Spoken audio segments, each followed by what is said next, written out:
provided county agents to further their expertise in farming. Not only that, they provided low interest rates in order that they could mechanize their farms.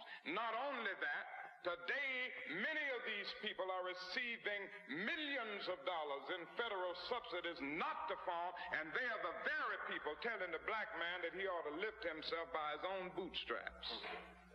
And this is what we are faced with, and this is the reality. Now, when we come to Washington in this campaign, we are coming to get our check. Can't solve these problems without it costing billions of dollars. The government invented the white middle class and propped up the white community from day one while shutting black people out, and at long last, we are coming to get our check. For a lot of you, this is the first time you've ever heard those words from Dr. King. This is a very different Dr. King than the one that the white media plays for you. They give you the same 2 or 3 shop-worn sentences from his I Have a Dream speech. But you know, about a year or so before his assassination, Dr. King had a couple of choice thoughts about that whole I Have a Dream speech and what he thought about it looking back on it. But I must confess that that dream that I had that day has at many points turned into a nightmare. Now, I'm not one to lose hope. I keep on hoping. I still have faith in the future. But I've had to analyze many things over the last few years, and I would say over the last few months. I've gone through a lot of soul-searching and agonizing moments, and I've come to see that we have many more difficult days ahead, and some of the old optimism was a little superficial, and now it must be tempered with a solid realism. And I think the realistic fact is that we still have a long, long way to go, and that we are involved in a war on Asian soil, which, if not checked and stopped, can poison the very soul of our nation.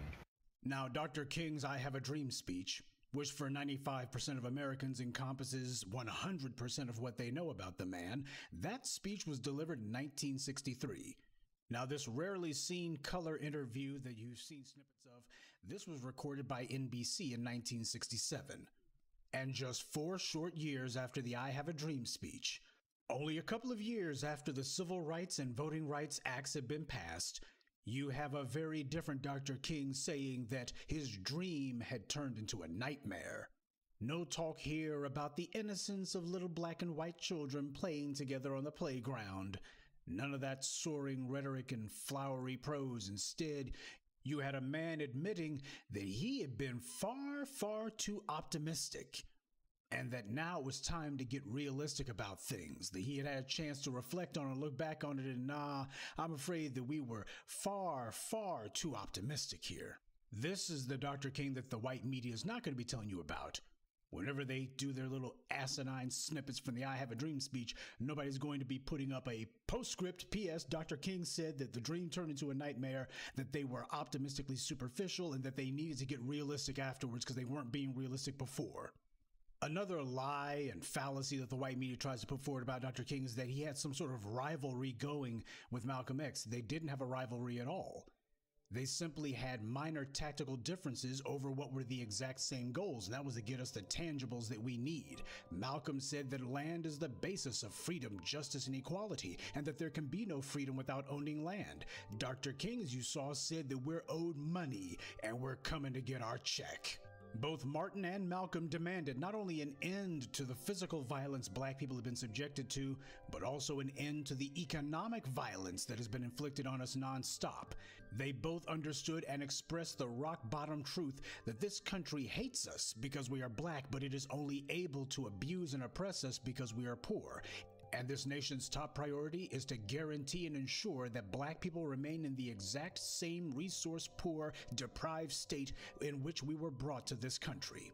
And in one of the most sickening demonstrations of what Dr. John Henrik Clarke called the evil genius of Europe, you have had the white media who has manufactured a phony version of Dr. King, one that they could try to use to mislead us and get us to sign on to and to, in our own minds, embrace and deify all sorts of concepts that Dr. King didn't stand for, concepts that were meant to help make sure that white supremacy wasn't threatened. When Dr. King was alive, especially in those early years, the white media cast aspersions on him, and they had absolutely nothing critical to say about some of these boneheaded preachers who called themselves criticizing Dr. King. But these black mouthpieces, particularly these black so-called preachers who were attacking Dr. King, this was a smear campaign coordinated by and carried out against Dr. King by the government. One of the biggest and loudest detractors against Dr. King was a mulatto pulpit pimp calling himself Elder Lightfoot Solomon Michaud. These pork-chop preachers really love their highfalutin titles now, don't they? Now, Michaud started his little preacher man hustle in the 1920s with a radio show which, according to the New York Times, was met with national acclaim. Now, that's your first clue he's dirty. And then 20 years after that, he becomes the first minister with a weekly TV show. So basically, he was the Creflo Dollar of his day. Let's be clear here. The government gave this guy a platform, and neither the regulatory agencies nor the IRS nor anyone else tried to shut him down. Now, don't you think that's just a little bit strange? This guy was coming up at a time when they were lynching black people in the streets. Race riots were rampant across the country, and this guy was being allowed to have a radio show and then a TV show, and apparently the same racists who were murdering black people and committing localized genocides weren't worried about him at all, and neither was the government. But of course, there was good reason for that. Elder Michaud was an FBI agent, or as they called him, a special correspondent. Then, as now, the white supremacists in the government knew how it would look if they were the ones to attack King, especially if they were the ones who tried to come out against him first. So they needed a black stooge to be their stalking horse and to break the ice. Then they would follow behind him. So the FBI would feed Michaud talking points, that King was a communist, etc., and Michaud would repeat those talking points on his show to his audience, but of course he'd make sure to leave out the part about how the FBI handed him these things to say. But the FBI's coordination with their stooge Michaud went beyond that. Michaud even organized a so-called protest against Dr. King, where he had about 120 or so handkerchief-headed Negroes who had called themselves protesting the communist king. And of course, you would then have the FBI show up, followed with the white media closely in tow, and they would say, why, we've got to question this king guy. We've been hearing some serious stuff. We're just following up on what our boy Michaud over here has said. He's very well known and well respected in the Negro community, and his accusations are very serious, blah, blah, blah. That's what they were doing. And the reason why is Dr. King's moral authority was unassailable. Dr. King had successfully framed the civil rights struggle as being a moral struggle, and the white government has been trying to destroy King's moral legitimacy ever since. This is where we get FBI-generated lies, like the biggest one of all, that King was some sort of adulterer, that he ever cheated on his wife. Dr. King's power came from the fact that everyone recognized him to be a moral man. And since the white government could not deny or disprove his accusations, they instead invented lies out of whole cloth. And all the lies had the exact same through line. Dr. King wasn't a moral man, and it was bootlicking traitors like Michaud who helped to push those lies. This is part of the phony Dr. King that the white media invented. So whenever you see the white media or some fool on the street trying to claim that there were black people who said this or that about Dr. King, just remember Elder Michaud. Most, if not all, the attacks on Dr. King during his life, and certainly after his death, came from the government. And the people they try to point to as telling these lies, these were paid informants. And before you let anyone tell you that they heard one or two people in the movement who were making accusations about King, just remember, the Black Panthers were infested with FBI informants. So you truly believe that SNCC and the SCLC were not targets of massive FBI infiltration as well? Isn't it strange how so many of those people who were marching with Dr. King managed to survive and they weren't the ones who got assassinated? And a lot of them went on to have high and well-paid positions in government and in the media. Yeah, I'm talking about Andy Young and Messy Jesse. And just so you know, there's still a lot of black folks even to this day who have fond memories of Elder Michaud and still hold him in high regard all these decades later. After the powers that be assassinated Dr. King, the white media realized that rather than getting rid of a problem, they had instead created a martyr. So white supremacy, being deviously sophisticated, didn't try to attack him. That wouldn't have worked. Instead, they pretended to honor him, like every other moral person was doing, except the white media presented a false, twisted caricature of Dr. King. They took a few select sentences or even words of his totally out of context, rearranged them, and then applied them for the sake of pushing a lie that Dr. King only wanted to live peacefully beside white people, and he certainly didn't have any economic demands, when the truth was that economics was the primary demand that he had. They ignored fully 95% of what Dr. King said so that they could instead manufacture this straw man who would be completely and thoroughly inoffensive and unthreatening toward the dominant society. I think the other thing that we must see at this time is that many of the people who supported us in Selma, in Birmingham, were really outraged about the extremist behavior toward Negroes. But they were not at that moment, and they are not now, committed to genuine equality for Negroes. It's much easier to integrate a lunch counter than it is to guarantee an annual income, for instance, to get rid of poverty for Negroes and all poor people.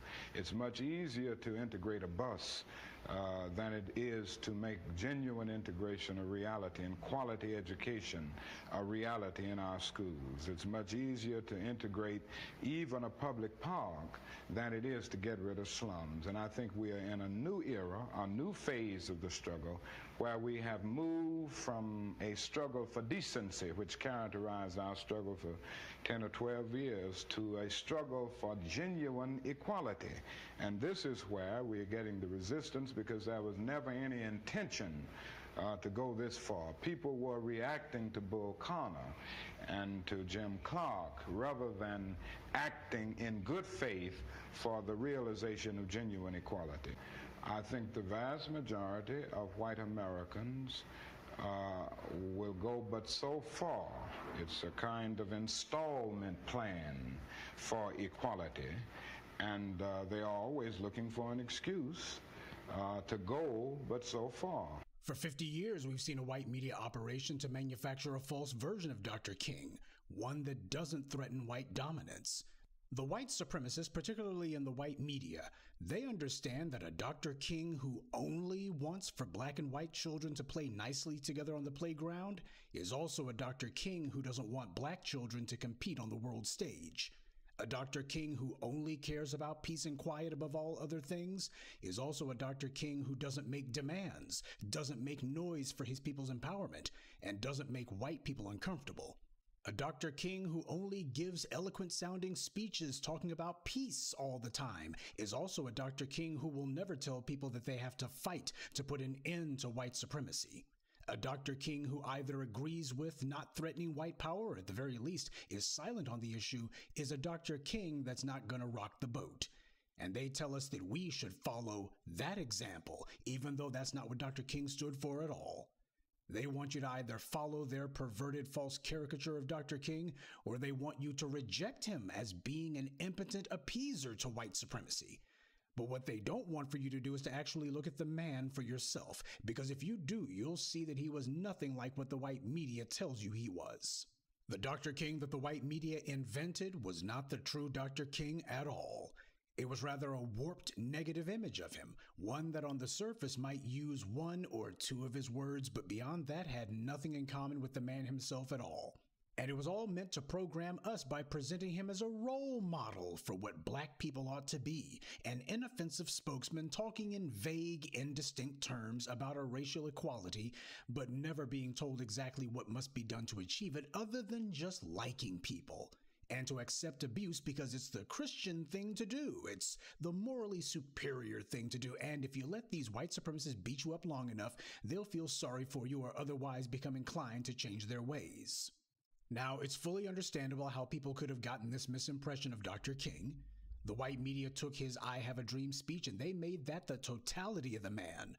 The king that most people know is one invented by the white media and pushed on us by white corporations who give us empty rhetoric about living the dream. Adult black people, particularly baby boomers, would see this constant stream of white media distortions of Dr. King, and they would be brainwashed with false memories of what he was. And younger generations, like Generation X, would be indoctrinated with a weak, feeble version of Dr. King that never truly existed.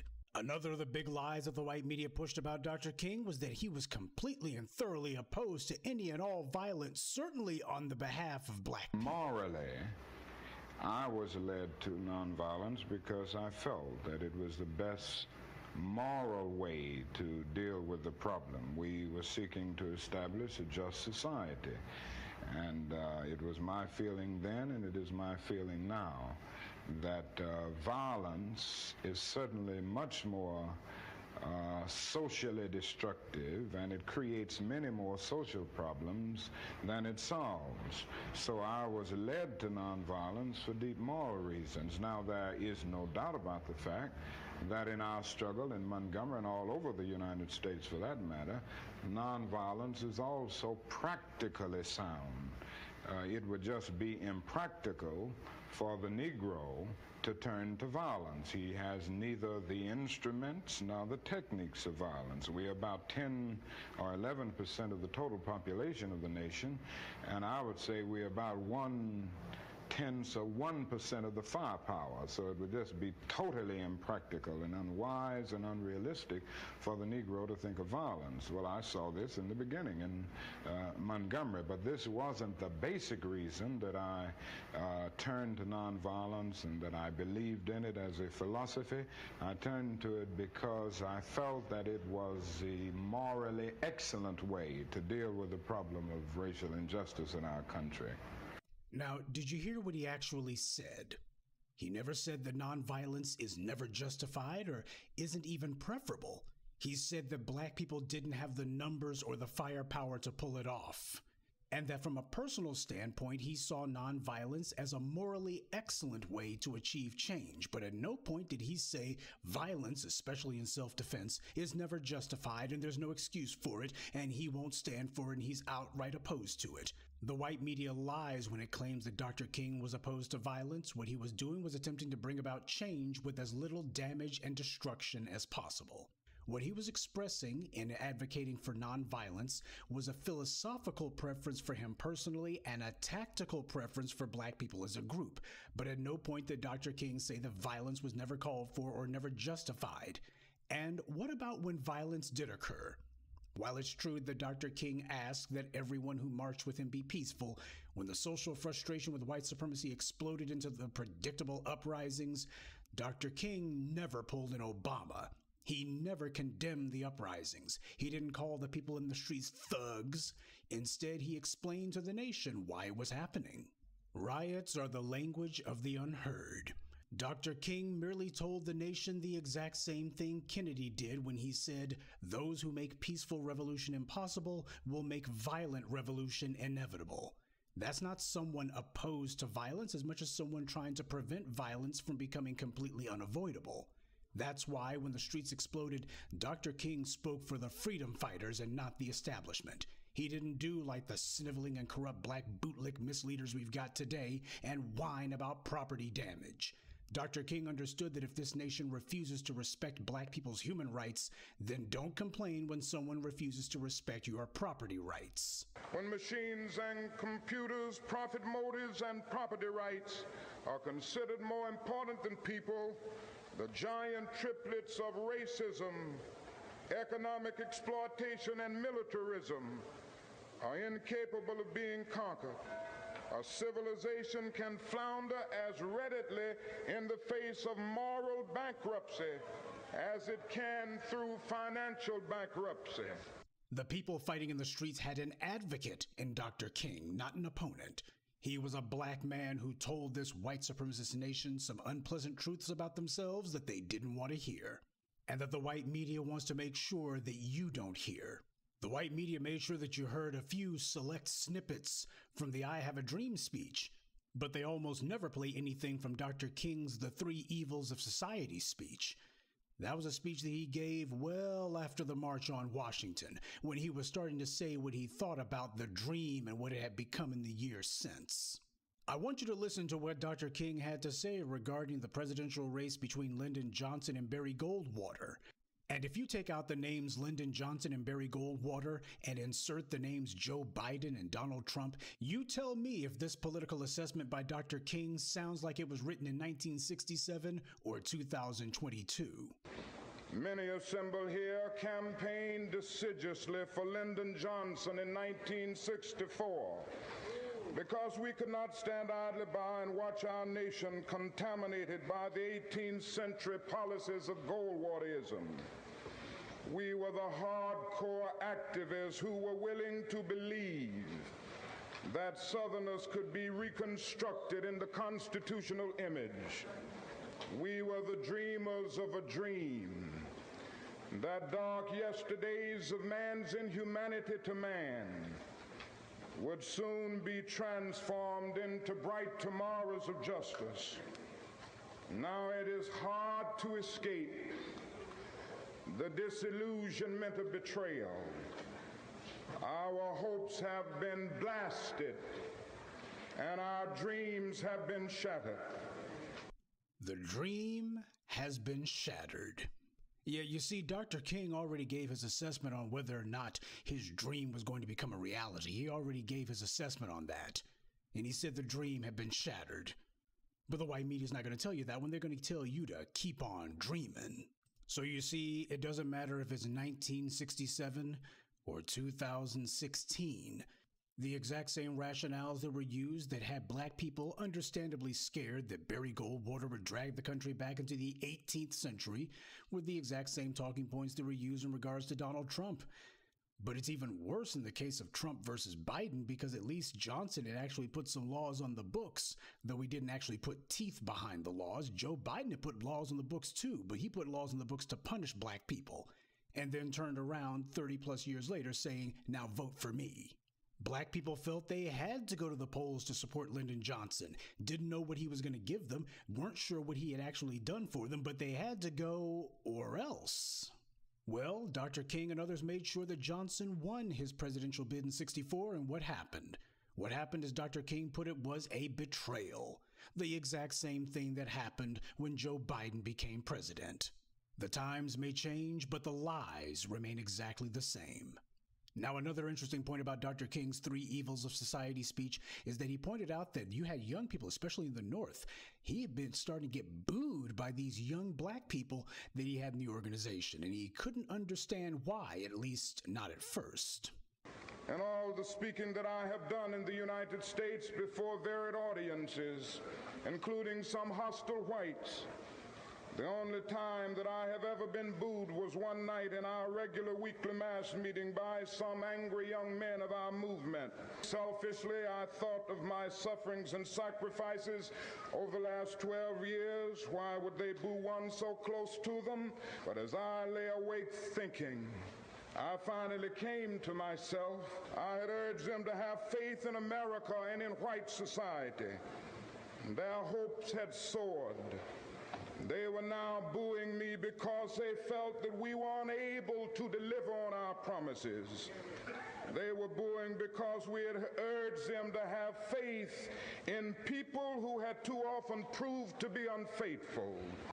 Now, this realization on Dr. King's part, after so many years of protesting and activism, he was not the only one who realized that these younger cats in the streets, they were looking and deciding that maybe he was wrong and they were starting to tune him out. He wasn't the only one who thought about that. In fact, James Baldwin voiced the exact same concern a few years earlier.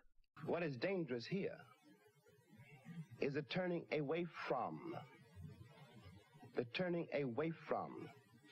anything any white American says. The reason for the political hesitation in spite of the Johnson landslide is the one has been betrayed by American politicians for so long. And I'm a grown man, and perhaps I can be reasoned with. I certainly hope I can be. But I don't know, and neither does Martin Luther King, none of us know how to deal with those other people whom the white world has so long ignored, who don't believe anything the white world says and don't entirely believe anything I or Martin say. And one can't blame them. You watch what has happened to them in less than 20 years. Dr. King had been demanding laws that were going to bring justice, economic justice, to black people. And what did the government do instead? What they decided was they needed laws to punish black people. And so the collision course is set. The people cry for freedom, and the Congress attempts to legislate repression. Unemployment rages at a major depression level in the black ghettos. But the bipartisan response is an anti-riot bill rather than a serious poverty program. The modest proposals for model cities, rent supplement, and rat control, pitiful as they were to begin with, get caught in the maze of congressional inaction. And I submit to you tonight that a Congress that proves to be more anti-Negro than anti-rat needs to be dismissed. Many of the senators from the North and the West, and congressmen generally, who voted for civil rights legislation in '64 and even '65 with the Voting Rights Bill, refused last year to vote for civil rights legislation because it dealt with an issue applicable to the North, the whole housing question. And this, it seems to me, was the greatest expression of the hypocrisy of many of our citizens and many of the senators and congressmen of the North. Oh, how different this is from Obama. Barack Obama didn't pass any executive orders telling the Justice Department or the Department of Defense to punish police and sheriff's departments, to withhold any sort of aid from these terrorist organizations if they harm black people. He did nothing to punish the police or to protect black people. However, he did write his asinine Blue Alert executive order that was meant to embolden the thugs in blue and hopefully maintain the support of the barbaric police unions for Hillary's presidential campaign. I think we all know how that one turned out. I wish that I could say that this is just a passing phase in the cycle of our nation's life. But I suspect that we are now experiencing the coming to the surface of a triple-pronged sickness, that is the sickness of racism, excessive materialism, and militarism. At last, Dr. King formally lists the three evils. Now, racism we understand well enough, and militarism, that's pretty obvious too, abroad and within the United States, so no need to cover old ground on that one. Though we do need to take a good long look at materialism. The white media pushes upon black people this false identity that we're supposed to be the ultimate consumers, as if this is a good thing. We oversample on way too many things. We buy everything but own nothing. We patronize everyone else's stores, but we control nothing. We take pride in how much we buy, but we don't give a thought to what the heck we actually own. We obsess over Gucci bags and luxury cars, but we don't own a fashion store and can't stop white race soldiers from pulling us over and killing us right next to our luxury car. We're focused on the wrong things. Buying ghetto trinkets in our pathetic quest to impress the other slaves on the plantation. Changing your appearance does not change your condition. Buying a fancy house means very little when a gang of white supremacist thugs can kick in the front door and drag you out in handcuffs like they did Skip Gates, or when they can murder you outright in your own home like they did a Tatiana Jefferson and Botham Jean. Focusing on getting yourself designer clothes means nothing when these white supremacists can replace your tailor-made Armani suit with a state-issued prison uniform. Ever since the birth of our nation, white America has had a schizophrenic personality on the question of race. She has been torn between selves, a self in which she proudly professed the great principles of democracy, and a self in which she madly practiced the antithesis of democracy. This tragic duality has produced a strange indecisiveness and ambivalence toward the Negro, causing America to take a step backward simultaneously with every step forward on the question of racial justice. There has never been a solid, unified, and determined thrust to make justice a reality for Afro-Americans. The step backward has a new name today. It is called the white backlash. But the white backlash is nothing new. It is the surfacing of old prejudices, hostilities, and ambivalences that have always been there. It was caused neither by the cry of black power nor by the unfortunate recent wave of riots in our cities. The white backlash of today is rooted in the same problem that has characterized America ever since the black man landed in chains on the shores of this nation. Nope, I don't think McDonald's or Burger King or GM's going to be doing any commercials with a sound clip from that speech. See, this is the Dr. King that the white media doesn't play for you. Dr. King was a minister, and like any good preacher, he understood that a big part of his job was to convict the heathens of their sins. The white media wanted to invent a Dr. King who would never do that, a Dr. King who only thought about sunshine and rainbows, and would never say that white society had been dishonest. But that's what the real Dr. King said. He didn't mince words. He didn't use euphemisms or substitute labels. He said white America specifically. This was a critique aimed at the citizenry. The white media tries to frame Dr. King's moral exhortations as if he only spoke about the government or about this or that group of white supremacists. He never meant what he said towards the white society in general, but listening to his words, we see that he did. Now here, Dr. King used the word schizophrenic in lieu of a term that would be more direct. The problem, though, wasn't indecision. It's that this society wants to continue being anti-black racist, but not have to carry the stigma and the label of bigot that goes along with it. So it pretends to be trying when in truth it's just a trick, a ruse meant to con us into waiting to see when they'll make up their minds, when in reality, they've had their minds made up from the very beginning. However, for the good of America, it is necessary to refute the idea that the dominant ideology in our country, even today, is freedom and equality, while racism is just an occasional departure from the norm on the part of a few bigoted extremists. Racism can well be that corrosive evil that will bring down the curtain on Western civilization. Arnold Toynbee has said that some 26 civilizations have risen upon the face of the earth. Almost all of them have descended into the junk heaps of destruction. The decline and fall of these civilizations, according to Toynbee, was not caused by external invasions, but by internal decay.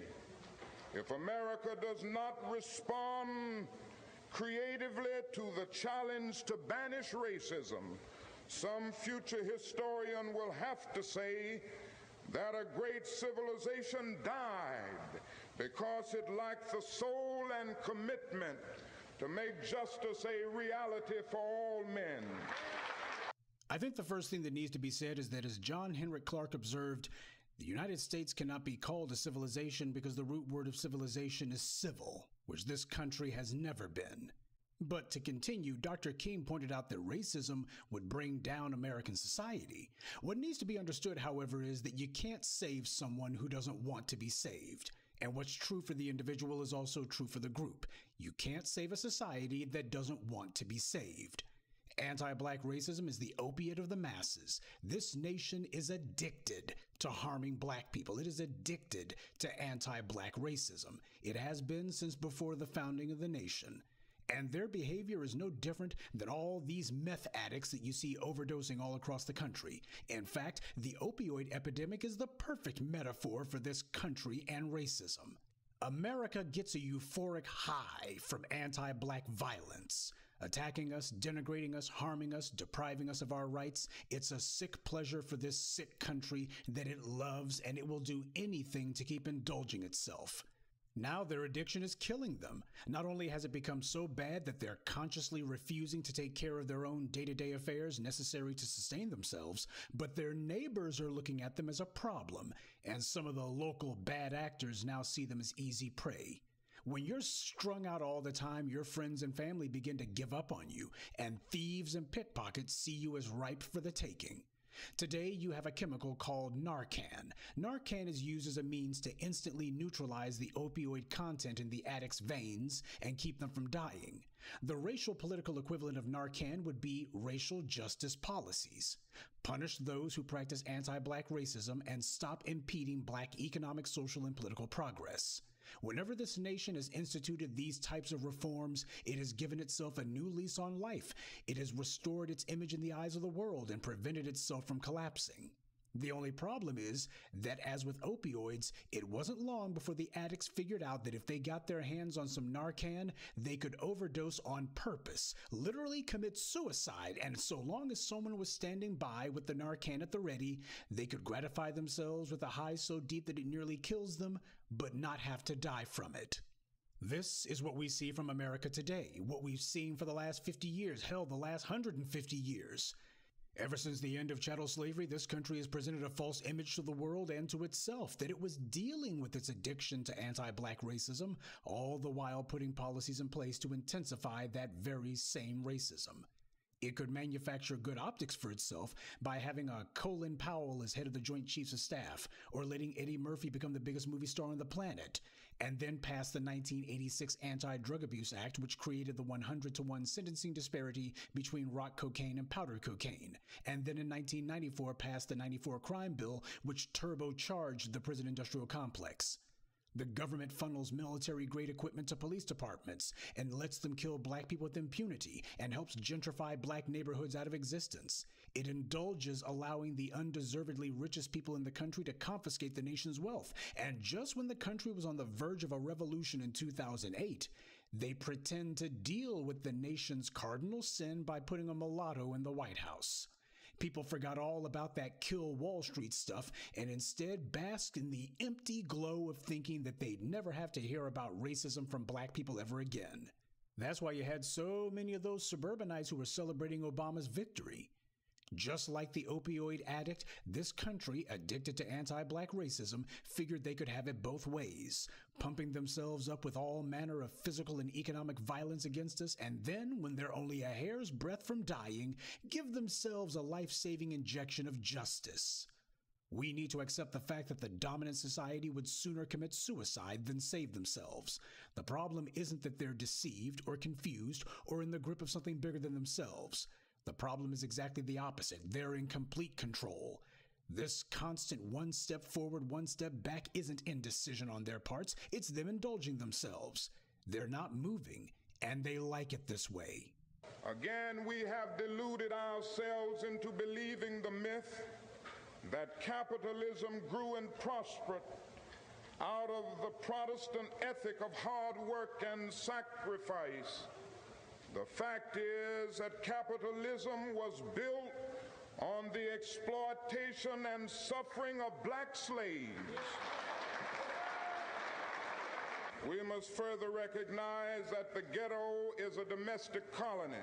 The Western nations that initiated so much of the revolutionary spirit of the modern world have now become the arch anti-revolutionaries.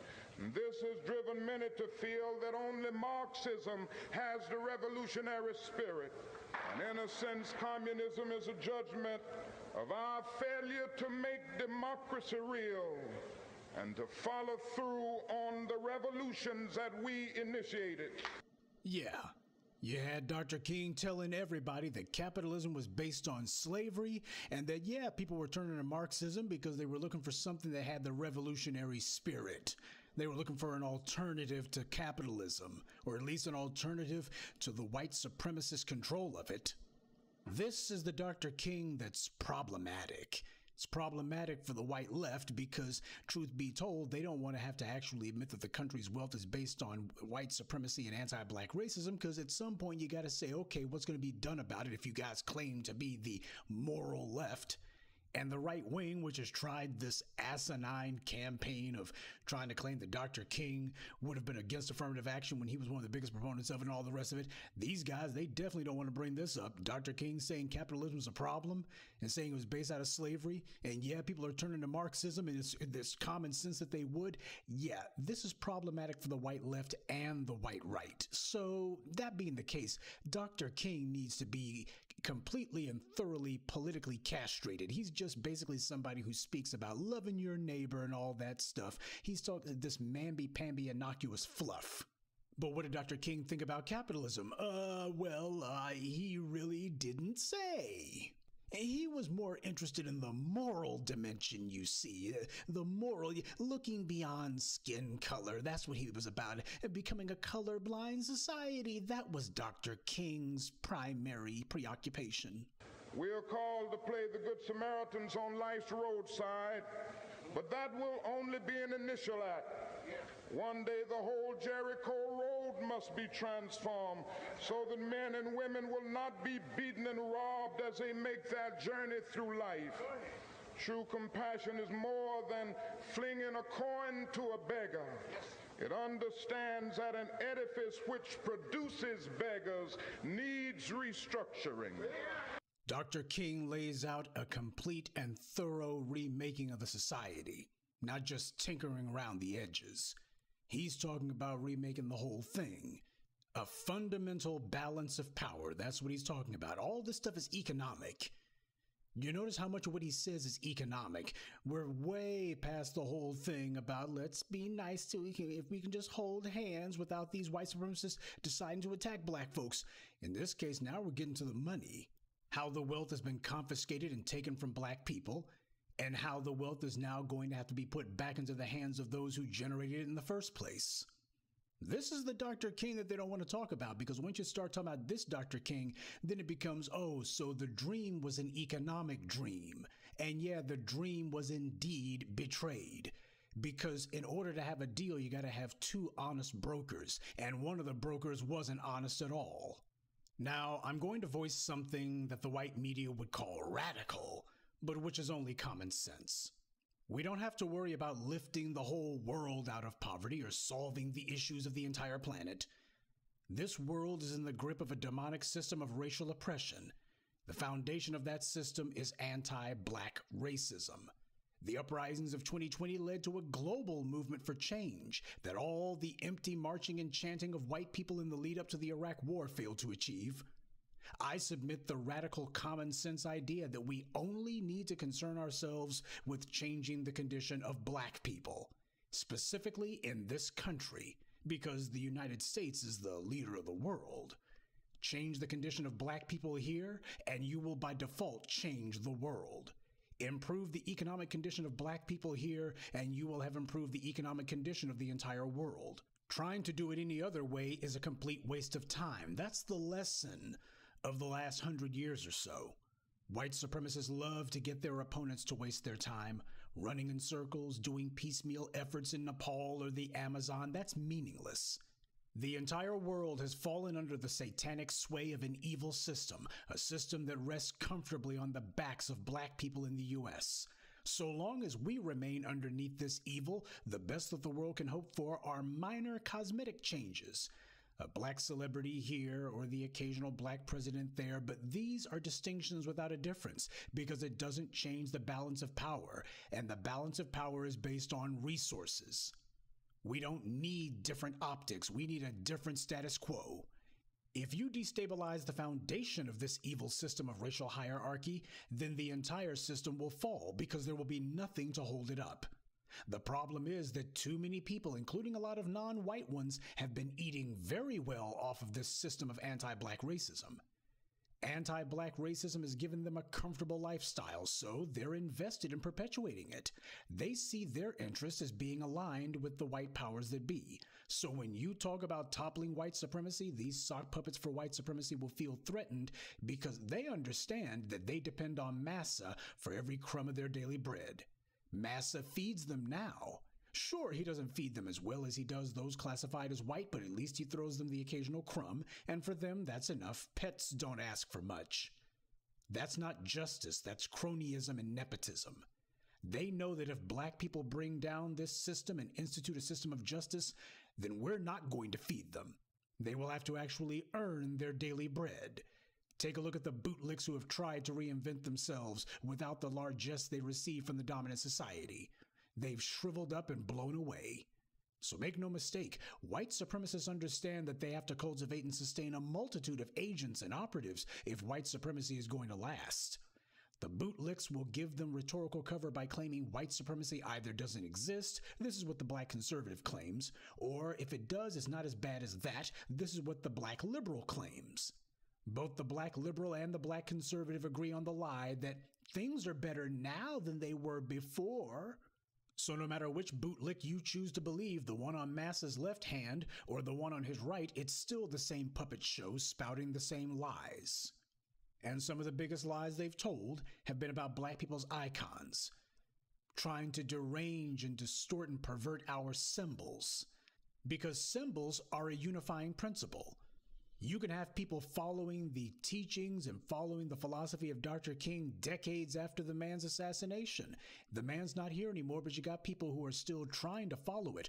But the problem is they're attempting to follow a false, counterfeit distortion of Dr. King, one that's the exact opposite of the real man, one presented to them by their oppressors. Now, the things that we say here doesn't tickle people's ears and it doesn't please everyone, but it's not meant to. The demands of power are not meant to make you smile, they're meant to make you strong. Controlling your own destiny is not necessarily meant to give you pleasure. What it's supposed to give you is power. A lot of people have disagreed mightily with the things that we've said over the last 15 years, especially when it came time to talk about the 2016 and 2020 elections. People didn't want to believe that Donald Trump could win, but we told them that he could and that he would. People didn't want to believe in 2020 that once Joe Biden won the election that he was going to immediately turn his back on black people, and you would be surprised how much the Biden administration would closely resemble the Trump administration. People didn't want to believe that. They wanted to believe that you could actually get something without making a demand, that you could trust a man whose entire life has been spent spitting in black people's faces. People didn't want to hear that, so a large number of them ignored it. Well, who has history borne out? You cannot be childish and capricious and think that you will also have power.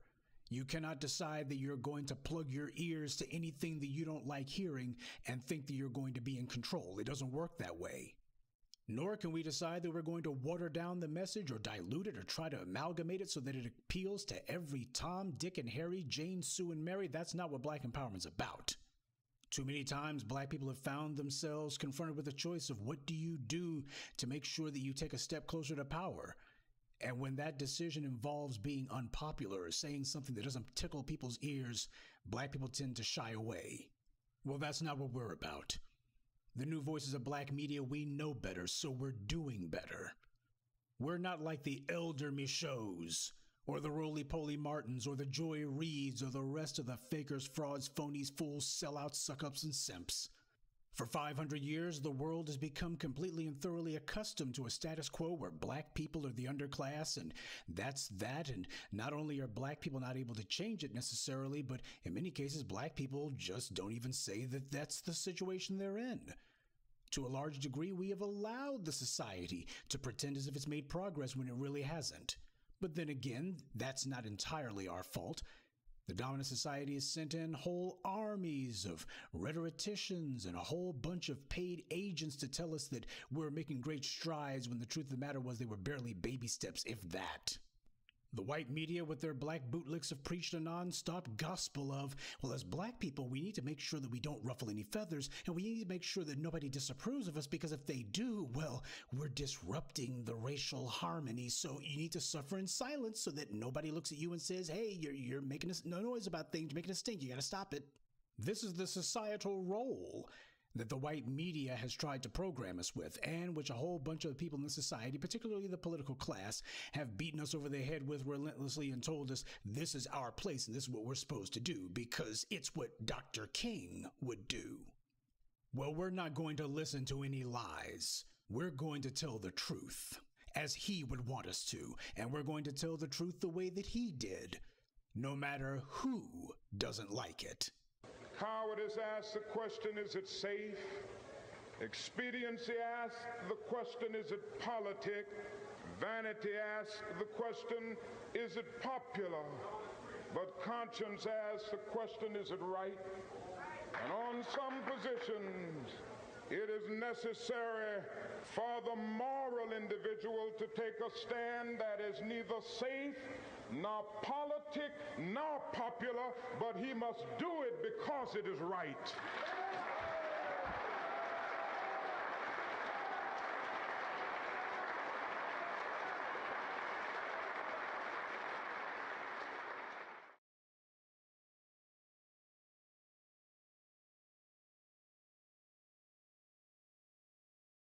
Not long ago,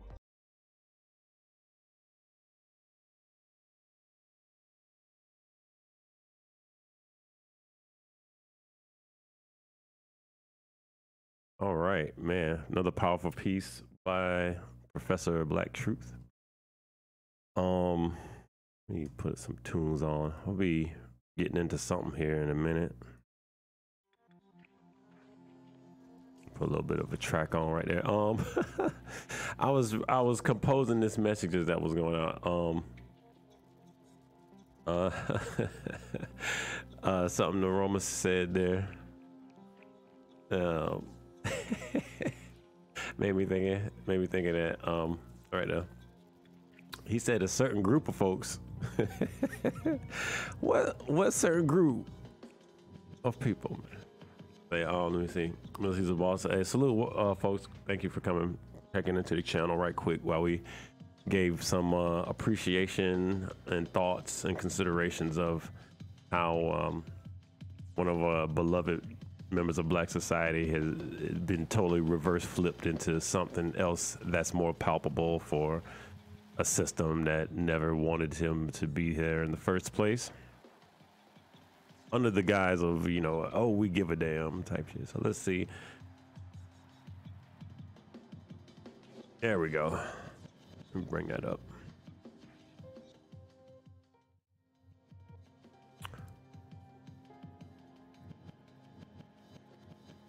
Real Merkaba? No, I can't say that I've seen that. Sir Hungwell, salute. Man, I'm trying to decide on what actual game I wanted to run tonight.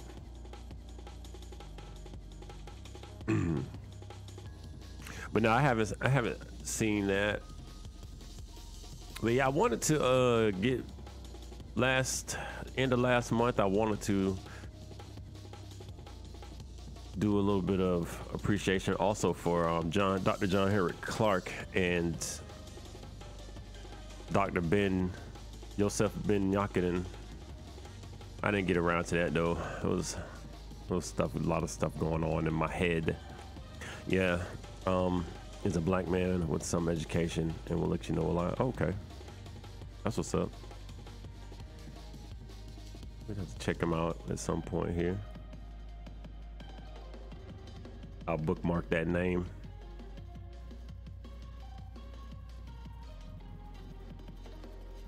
I was thinking about doing some all right, cool. I got it bookmarked. Vivica Fox and her crew. Oh, okay. I think there's an icon for that. It looks like a bed and a wrench. No Romas. Yeah, I think there's an icon for that. I think there's emojis for that. It looks like it's a bed and then there's a wrench. You put that together.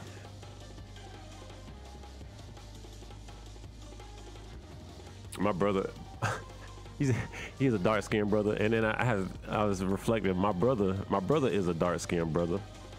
Salute to him. We had conversations about that actually, about his dark skin. Speaking of, my brother taught me a lot of things about how society sees us, and he didn't even know he was teaching me these things. And then I flipped this information right back on him, and he was like, "Oh damn, I was saying that shit." I was like, "Yeah, bro, you was saying some pretty fire shit, man."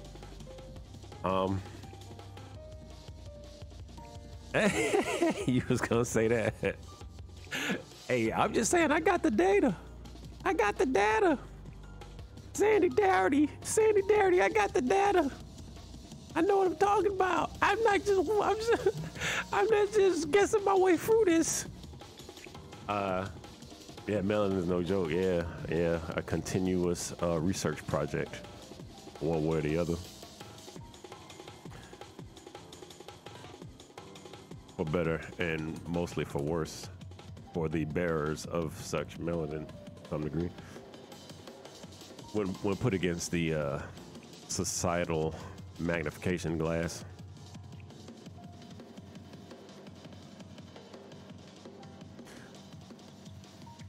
But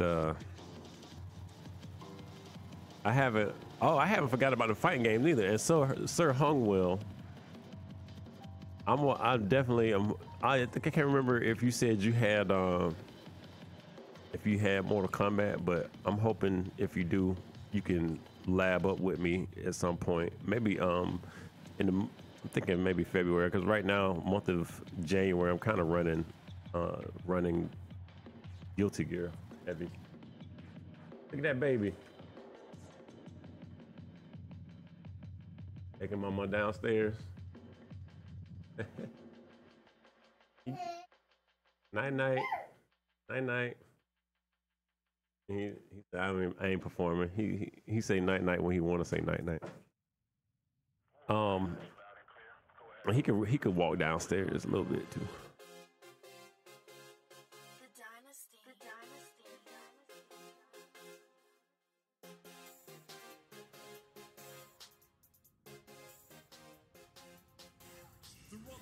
Let me see if I have my where the hell's my Steam at? I got a game on my mind that I actually want to play. And if anybody who has a Xbox 360 controller and a computer can join me, actually. Up to 4 people. There's 4 of us now. How old is he? 2 years old. He's 2 years old. Trying to get him to talk more often.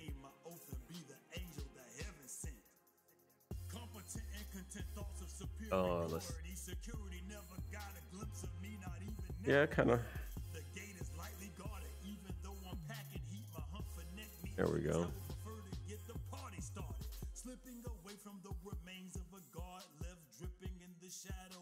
The same age as your grandson? Oh man, yeah.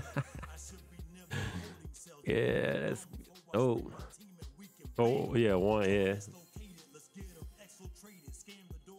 Your grandson big? I imagine so. I feel just like who is the runt? Like from the direct, you know what I'm saying? Like direct family line. Like I know there's got to be some runt. One of y'all. I can't believe like all y'all just massive. He is the short one. Oh, okay. Or who's the shortest? Right. Same age, yeah, man. Speaking of how everything come together with the home, no Romas. Hopefully, you got that all settled. I know you. I recall you getting that thing built from the ground up, man. I hear that can be an ordeal. So you know, if it's still underway, I wish you the best regarding that. I have one child that is like my mother-in-law. What? Like your mother-in-law? Damn. Hey, I feel like that for my mom in a way. Well, not like my mother-in-law, but I felt like. Mission status. The kids are at the playground. I repeat, the kids are at the playground. Mission complete. He got all 3 of them. Oh, she's like your mother-in-law in height, you mean? Sorry. Okay, mother-in-law, she's 5 feet. 5 foot, man. That's perfect. My mom was 5 foot. She was like perfect 5 foot. And I imagine probably, you know how you get shorter as you get older. Probably was shorter than that at some point.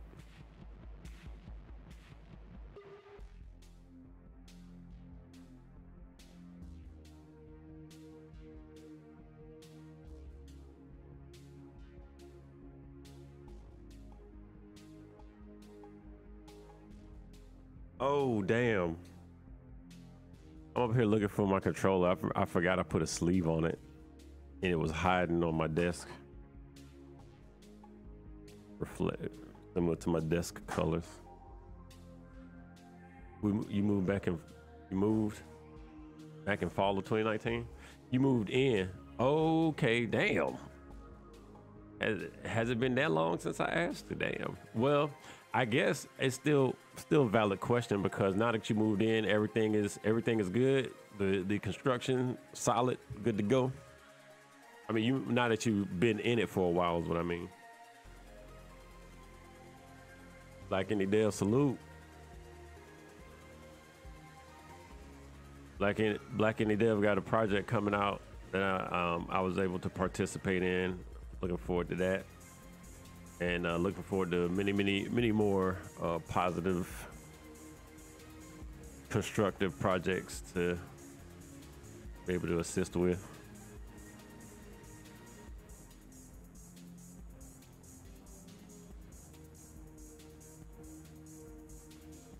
But yeah, I'm thinking about just doing something simple. Kind of want to just, gaming wise, kind of just turn my brain off a little bit. So I was gonna put on a little beat 'em up. I do like my beat 'em up, so throw a little beat 'em up on here. My grandson takes after his dad. He's gonna be tall, but not as tall as his mother. Maybe the middle of his parents. And anybody with a control pad, and join as you like. All is holding up so far. That's good news, man. That's good news. That's good news. Yeah, we still got some stuff going on over here. I am a soon-to-be proud owner of a solar panel array on my home, so that's going to be interesting. Yeah, among many things to update in this place. But his sister is tall. She is 4, and she looks like she's 6. I think my son is, at some point, my offspring, he's gonna be tall. He's thin, but he's tall, so his height and his weight kind of, it's all balanced out to some degree for his size. So it's not like he's malnutrition thin, but he's thinner he's gonna be, it seems like he's gonna be a tall one, percentiles and such. I don't know if he's gonna be taller than me. I have to say average. Might even be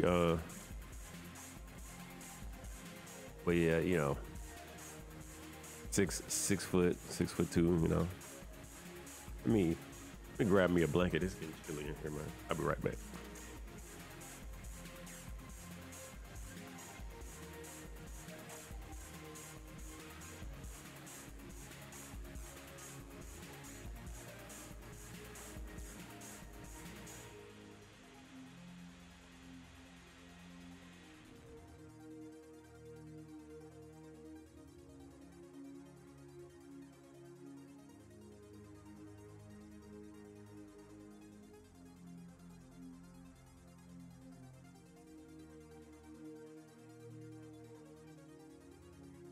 They really have much of no plans regarding titles tonight. I wanted to make sure I shared that excellent master session video by Professor Black Truth. The oldest grandson is almost taller. Wow.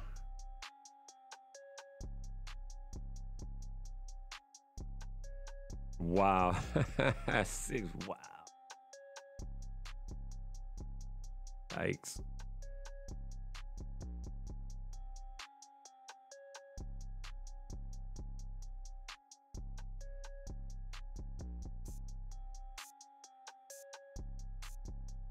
There's a new puzzle Lego game. Puzzle as in, like, what kind of, like, Tetris puzzles? I'm actually I like the Lego beat 'em up series games, like the Lego, all them Lego DC, them Lego games. I actually like those games. I always wanted them to be multiplayer, like co-opable, but I don't, you know, but they're often couch co-op. I think these later ones have gone off to be co-op, online co-op. I'm not 100% certain on that, but I do know if you own those on Steam makes it pretty easy for folks to remotely play games with you. Oh, I didn't mean to do that. Remotely play games with you, and that's one of the things I use for my beat 'em ups and stuff. Well, and again, the problem is I don't have any of the Lego titles on Steam. I have like the whole Batman series, I think, on name of that Epic, on Epic, but Epic does not have. Epic doesn't do remote play as far as I know right now. I'm about to run this game. They don't have remote play on their stuff. And I'm not entirely 100% certain that the game itself is natively co-opable by way of the online internet or whatever.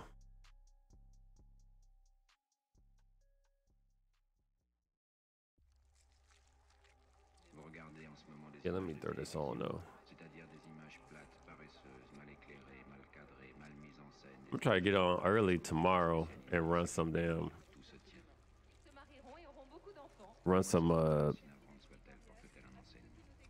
Phoenix Point. Phoenix Point been damn tearing me up.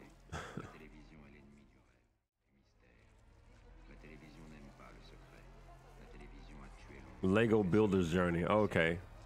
Lego Builder's Journey. Let me take a look at that.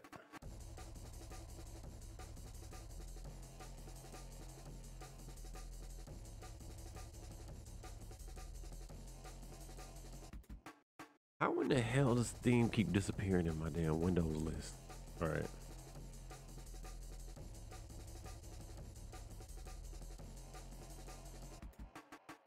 Let's see, Lego Builder's Journey. There it is. And it's an arcade game. Oh, that looks kind of cool. Is it like a town?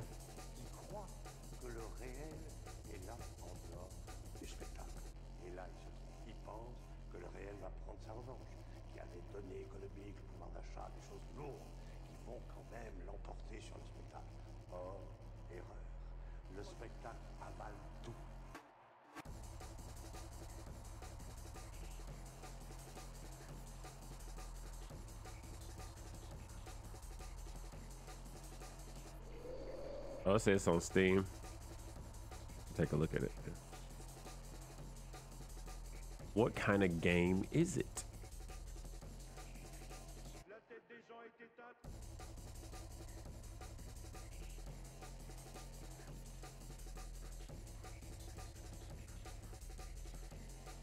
I know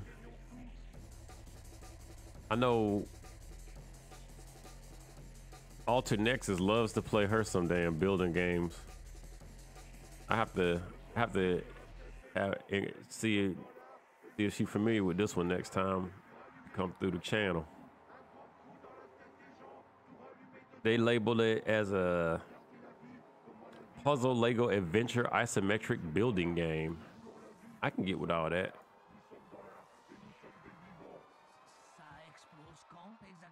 I wonder. It seems like to me the only thing that might be missing in it is laser beams. And these some laser beams in there. That's how you make the world go right with laser beams.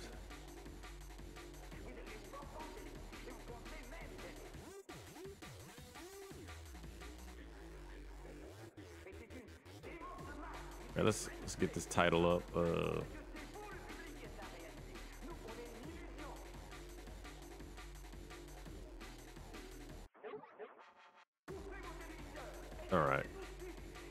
updated. All right. You watch Vsauce play it? It was cool. Sure. Okay. Kind of a short little. Did he play through the whole game or just like a map? Each map is just kind of quick, interesting little puzzle to play and knocking out. I guess if you can figure it out, the puzzle anyway.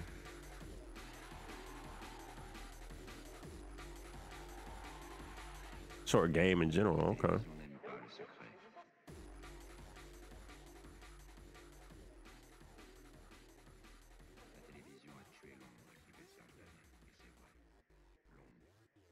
I gotta cut this music.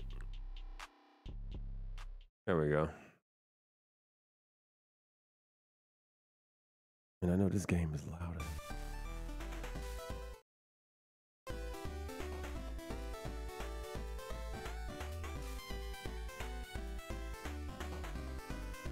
I gotta try that one game out that old dude made. It's like a bit too. It's like a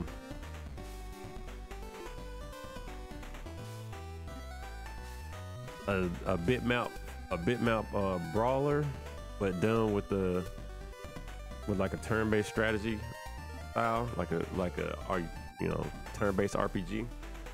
And like NDW, you highlighted that dude's.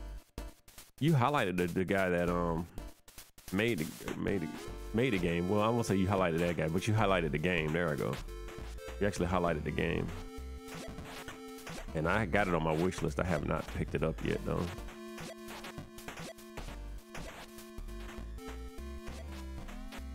No, I forget the name of it. Beatdown City. It's Beatdown City. That's it. I had that one on my wish list for a while. I need to get that. There's a slew, and there's several games from your channel that I have bookmarked for when they officially get released. So I appreciate that. So let me see. All these are just like combos. So it's like punch K, punch K punch. Maybe that's it. Punch K punch. Maybe that's the combo. Damn, UPS. Yeah, that's it. Oh, this dude got like a combo style.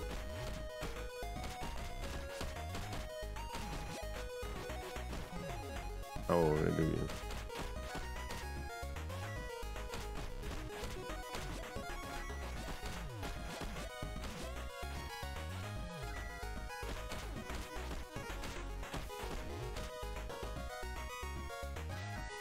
Beat the brakes all this mother.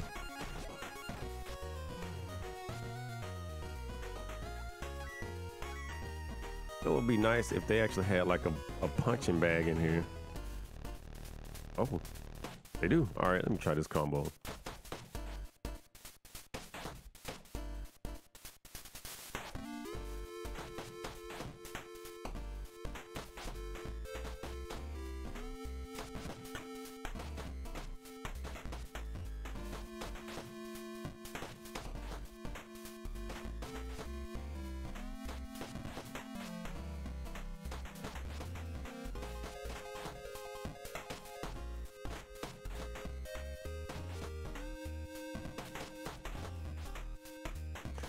This game has some pretty good 8-bit music actually, but this is I know Black Indie Dev, you're interested in different game musics. I don't know if I mentioned this one when you asked me that one time, but River City Ransom, it has some good 8-bit music actually. The old River City Ransom off Nintendo. Matter of fact, let me see if I might play the soundtrack. This is River City Ransom Underground. This is like a reboot of, well, not a reboot, but a continuation of the River City Ransom series. Yeah, you remember that game? This is I'm as you can probably put together, this is a continuation. You might have even seen this game. I don't know how much you pay attention to that kind of stuff, but This is a continuation of that series, and they keep coming back to it because it's a good IP. It's a great IP, man. I'm glad that they kept dipping into it. And I need to investigate Technos Japan just for curiosity's sake. But yeah, River City Ransom. Then I believe there were probably different iterations of the game. I don't know. I don't think there was ever a River City Ransom Part 2. And then River City Ransom Underground, this one came out, which was kind of a big production for the time that it came out, like just taking it serious again. And for after this game, they weren't done with the IP name, and they have now River City Ransom Girls Part 1 and Part 2, having a direct sequel. But there's never really been a direct sequel to River City Ransom. I think this right here, it is interesting. River City Ransom Underground. Let me see. River City Ransom. If I could spell right. I spelled Riviere. River City Ransom. Yeah, okay. River City Ransom 2 is a search thing. Was there ever was like it was Japan.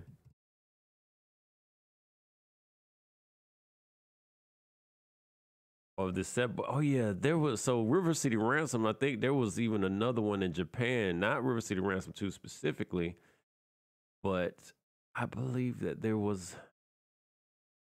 Oh, they got a man, yo, this is crazy.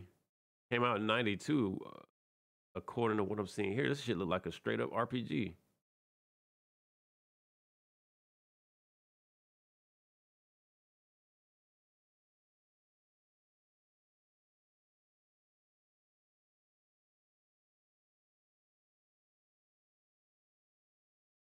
I don't think I've ever seen this one. This has got a whole different graphics.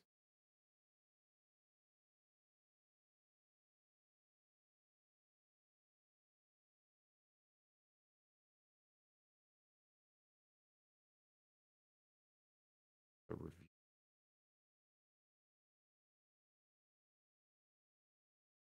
Huh. All right, let me leave that alone because wow. So yeah, there apparently is a River City Ransom 2, and it looks entirely different from the original version. Oh, that's what I was gonna do. Right now, I was gonna have this quick.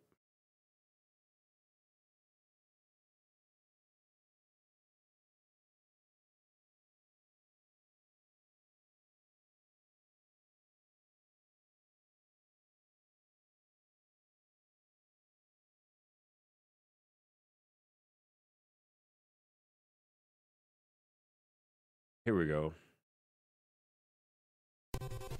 I'm gonna run the I'm gonna run the original River City Ransom soundtrack for the good old days.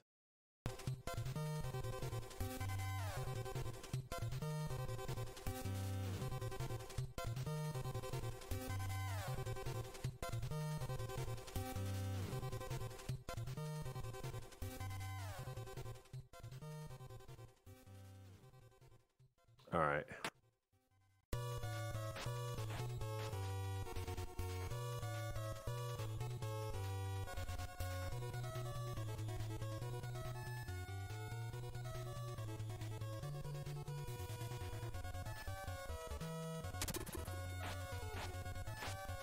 All right, very good.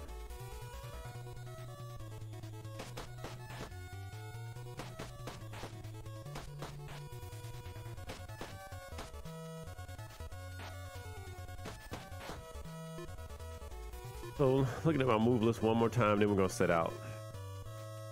Jump jab, gazelle punch, that's double K, down punch, a clinch punch, weapon strike, shoulder lift, block push, guard while blocking, so punch, left body blow punch. Like it don't really say how you do that. I'm just guessing that I'm doing that. Like two different punch, left punch, left body blow punch, left gut punch, left hook punch, left jab. They're all from the same button. Then right cross, K. Like 4. How you gonna have four punches off one button?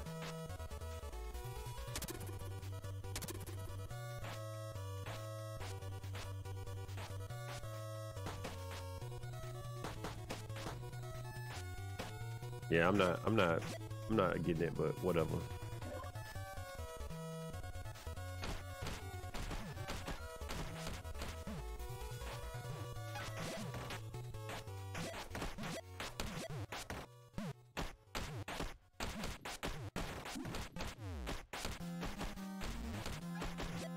I did the combo. I did some badass shit, just didn't. I don't know how I did it though.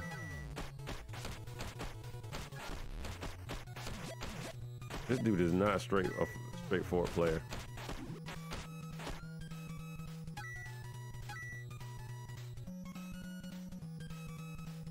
This is the track I remember the most. Do do do do do do do do do do do do do do.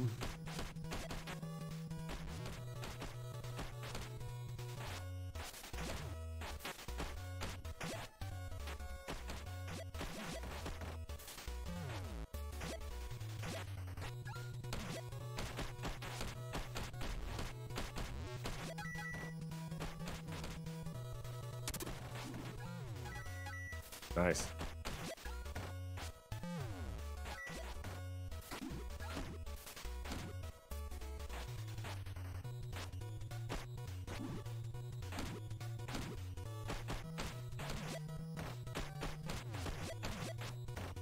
Let me take a look at that again. PUBG.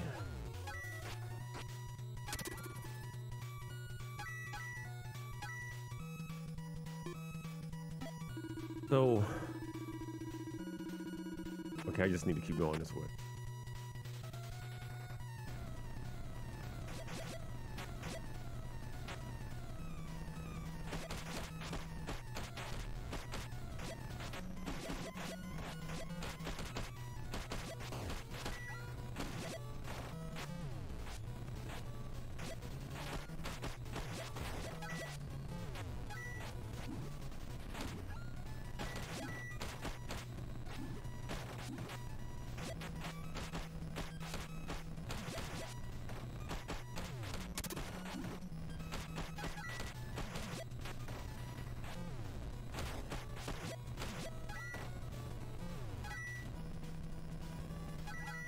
Looking good.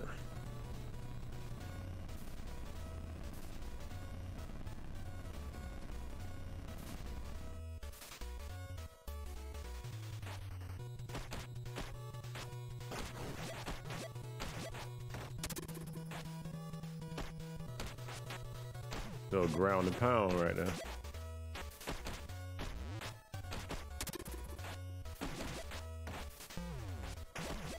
Oof.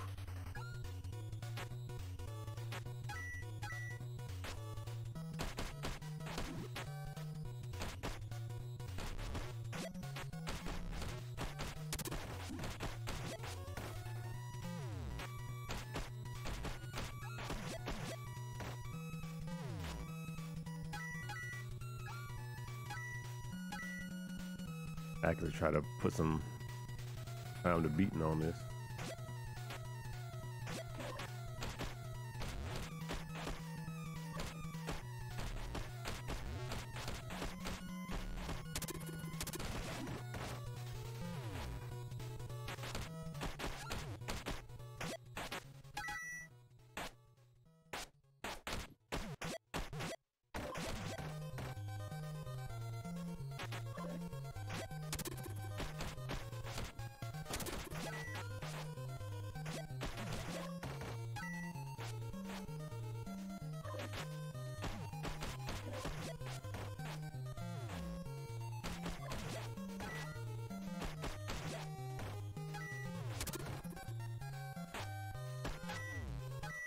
This fool fell on his own and got beat up for it. Need some food.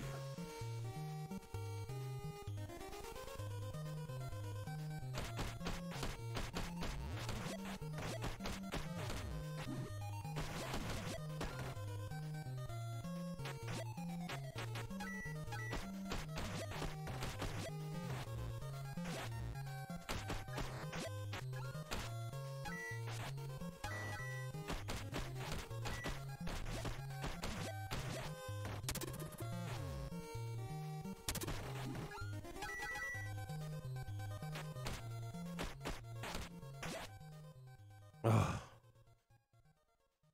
Get on him.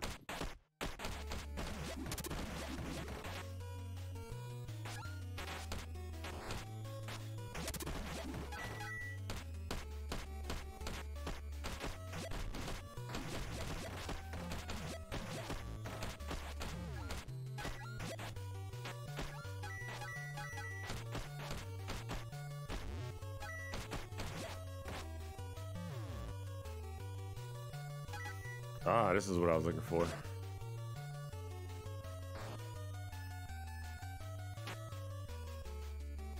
Oh, that's how you evade police detection. I see.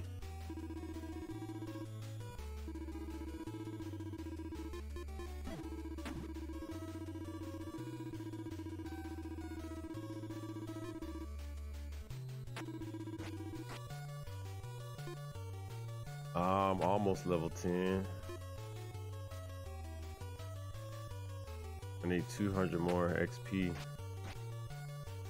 Okay, I need to find a restaurant.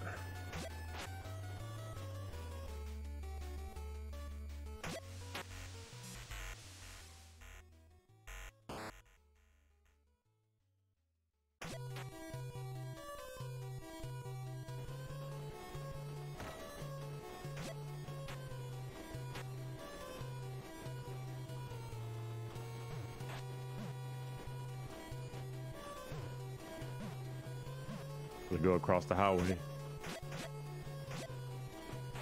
Because I thought I was. Apparently I'm not.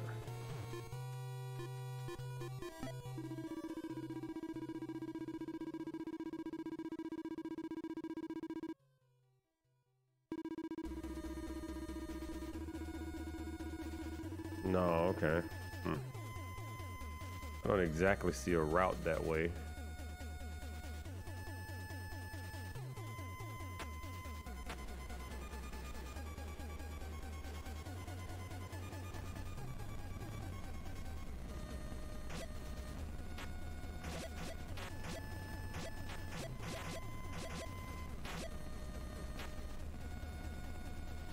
Man, my dude, little pants, little shorts.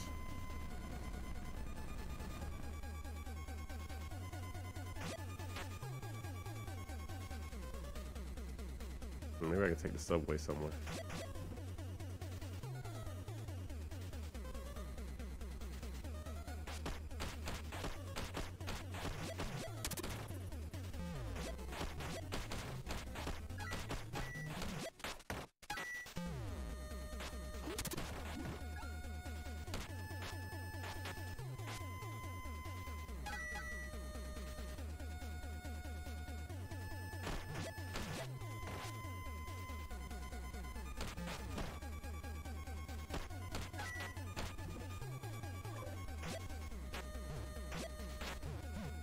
Wherever I'm going, I sure as hell hope it's some place with some food.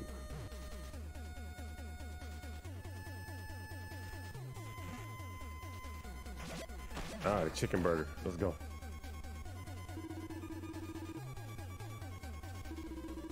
Hell yeah, chicken fries.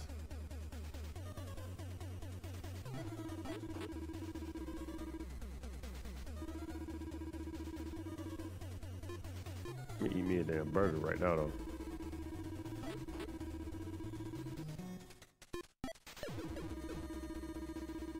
Oh, I got some extra, whatever that is.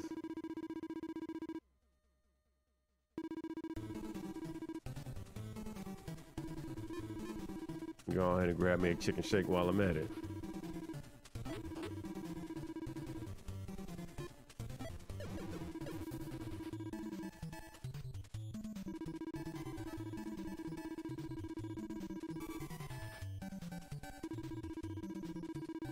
Max special power improved by 1. Stamina improved by 20. Max stamina went up by 4. Oh, okay. Attack increased by 1. Ability increased by 3. Had the chicken shake I ate.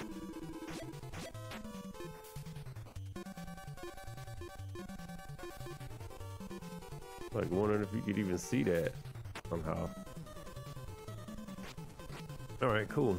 So and I bought me some to go.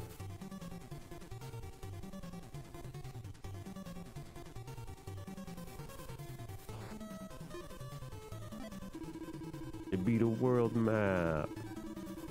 I took the subway. Oh, I'm over here. Okay. Okay. Oh.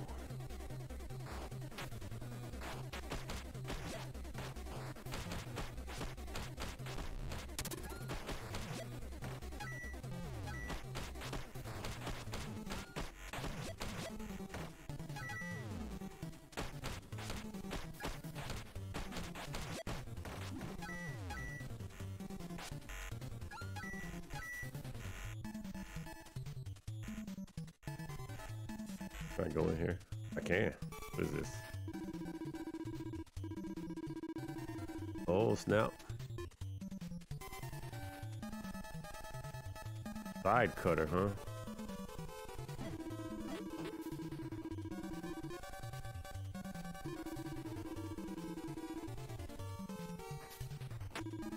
Okay, that's all right. I'm gonna come check you out again, Ryoma.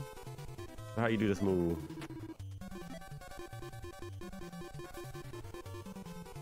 Just another punch. Just keep punching. Apparently, I had a feeling that was gonna be the case.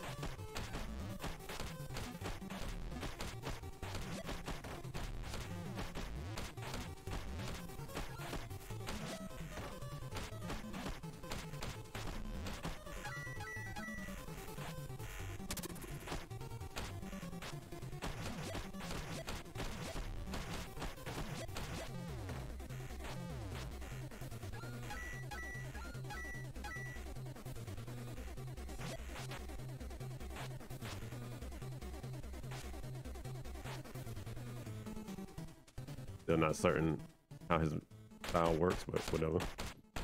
Sometimes I get the moves just come pop off, and sometimes he just go through that combo chain. I think I leveled.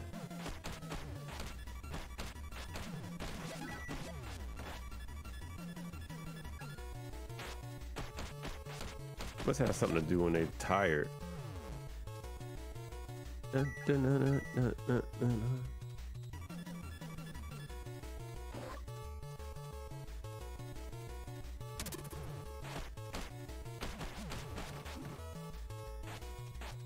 Damn.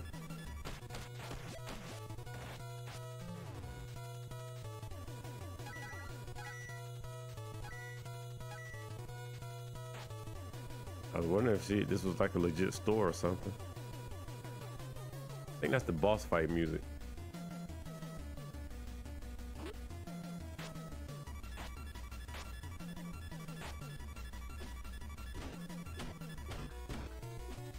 I'm over here seeing if I can lift me some weights.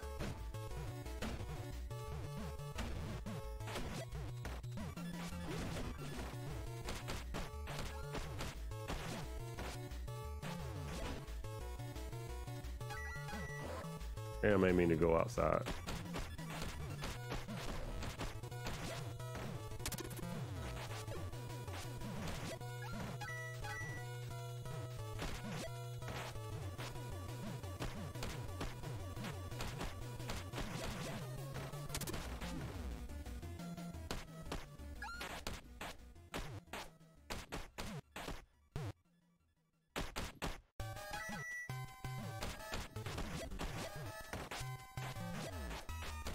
Whoa, I did not expect that.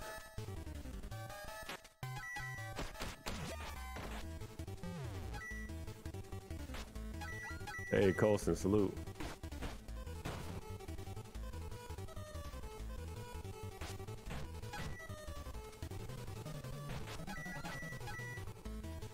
Yeah, man. More than welcome. Join in. It's up there. Let me know when you in an available state.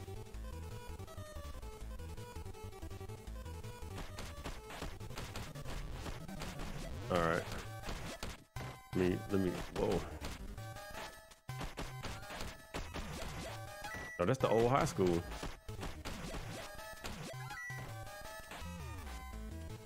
All right.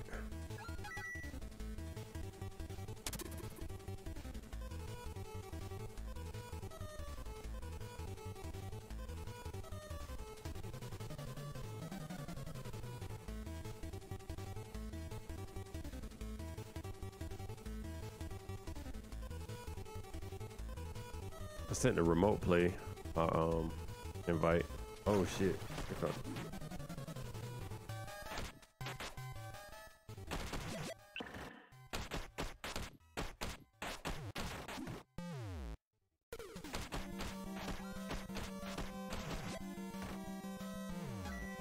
No, I think they just switched over to Double Dragon. Yeah, it totally just switched over to Double Dragon. I'm gonna put the old sound, put the new soundtrack on now. Hold up.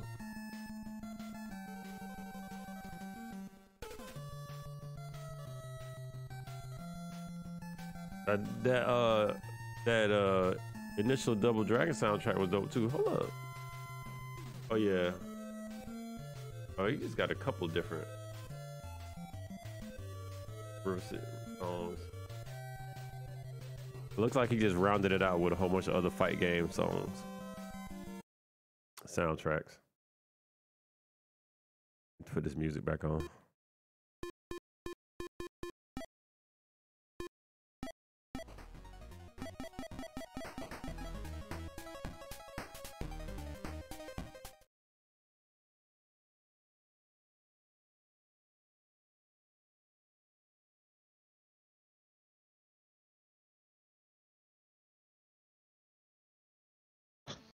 Yeah, salute. Welcome back to the stream. Hey, what's going on? I sent the remote play thing. Yeah, I mean, I think I did have to like wait until. Oh, there you go. Yeah, there you go.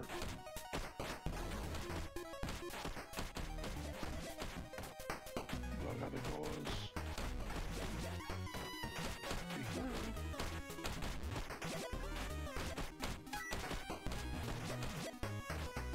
I found a new trainer too. There's a new trainer in town over. Let me take a look at the world map because it's weird. I was just in the town where that dude was supposed to be. I guess I'm just gonna keep. We need to keep moving. We need to find the. We need to find the warehouse. Whoa.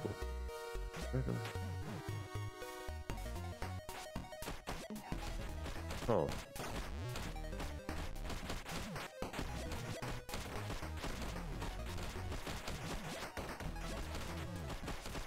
Oh, they let you keep the same health as last time. Okay. I mean, bro, just like, oh, you mother, you gonna run away. Okay, so this is the end of that walking. That was the end of that path. We're going back. We'll get you some food and stuff. I highly recommend the milkshake. Oh damn! Help! Oh shit! That dude, he straight up gave me the bad breaker. God damn! Oh. Yeah, I'm gonna chill out myself. Wow. I think the restaurant.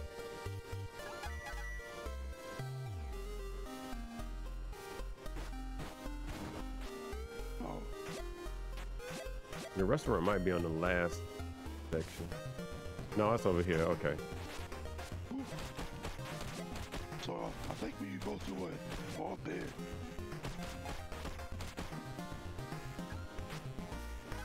Keep you back in my head.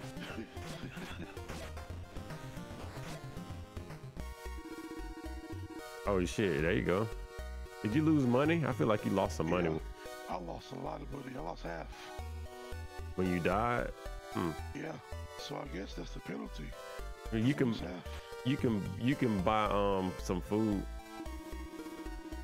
You can get it to go too. That's what I got me some fries.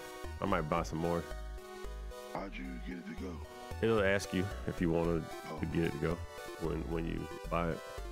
The chicken shake was, this stuff adds stamina. It's kind of like an RPG. Okay.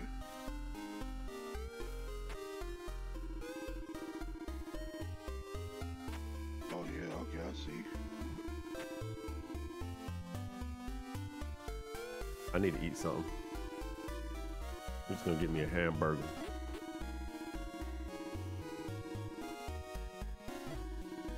But the hamburger look good at that. I meant to eat it. I didn't mean to do that. Let me eat it. Looks like L1 cycles if you got more than one. Which one you want to eat? Okay. Oh fuck.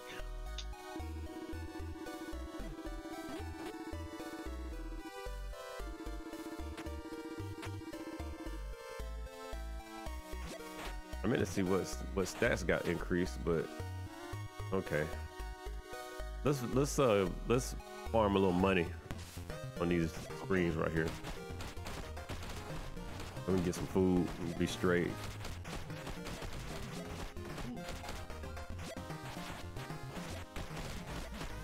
Oh yeah, that got him.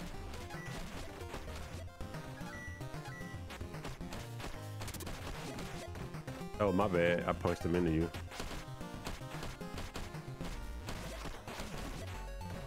Yeah, came right back in the head, that combo. Go. Oh, what's this? Let's see if this is okay. Nope. Fire. Oh, here. Ooh. Oh, I think if we keep doing that, the police gonna come after us. Actually, may not want to keep doing that. Wait, the police will come after you for real? Yeah, they will. Yeah. Oh shoot. Are they hard to beat? Not really.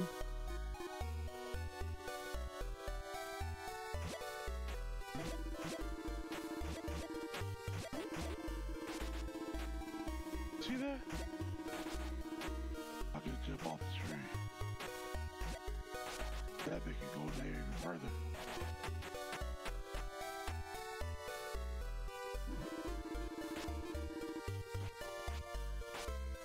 I got I think a chicken burger, hamburger.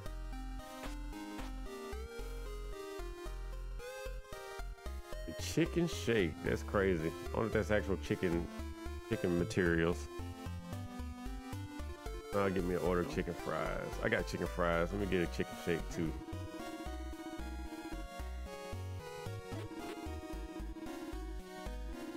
All that protein. What?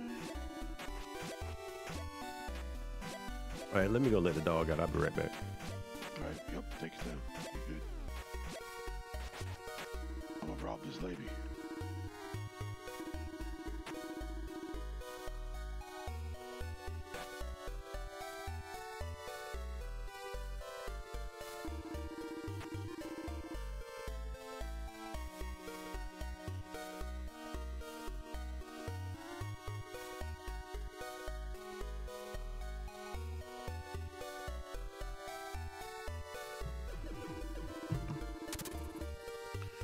Oh man, You did that.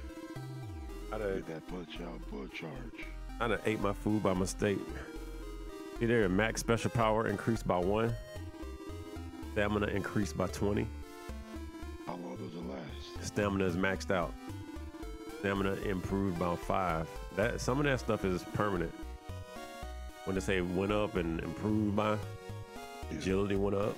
So eat it like this. This is how this game have always been. Like they don't tell you what improved what. You like have to get some Nintendo power for that. But when you eat items and stuff, it augment your stats, which you don't get to see the stats as far as I can tell. I need to find out what that's at, but. I mean, you would think it would be in their move list or something. But I could be wrong. I mean, to be fair, the stats weren't. I don't recall them being in any of the previous River City Ransoms neither, where you could actually see what they were. So what is this, like part 2 or something? I'm still researching that. There appears to be a part 2 that only came out in Japan, but I'm not 100% certain well, actually it is. This is a total different look and everything. So there is a part 2 in Japan. This is a continuation. I mean, I think this is canon, but it's just like a continuation of this is like 20 years after or something. Maybe 20, 30 years after, because the original fighters, they all old. You saw them in that one building. Oh, that's them? Yeah, that's them. The original guys from the River City Ransom part 1 at least. And them old dudes, that's them. And then from what I understand, I think their daughters are in River City Ransom Girls. Oh, okay.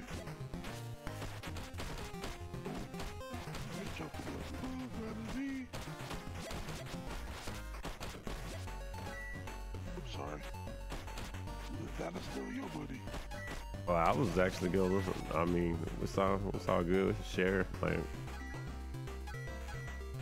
there'll be many more where that came from, I suspect. All right, well, they whoop whoop. Let's go. Yeah, keep going there. All right, cool. No, let's check it out. I ain't been in there yet.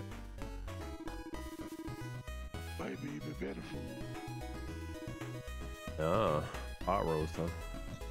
Red mushroom. What is this? Mario? This stuff is expensive. Oh yeah. Like, give me some cheese.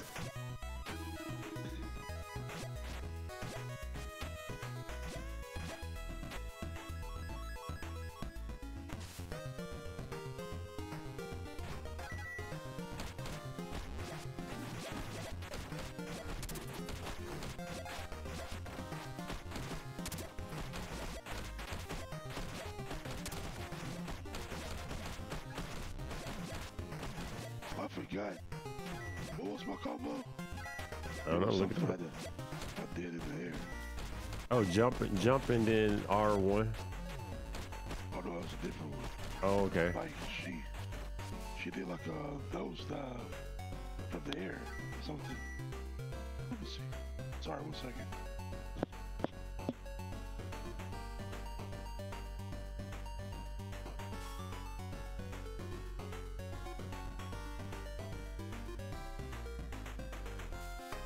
Jumping, yes.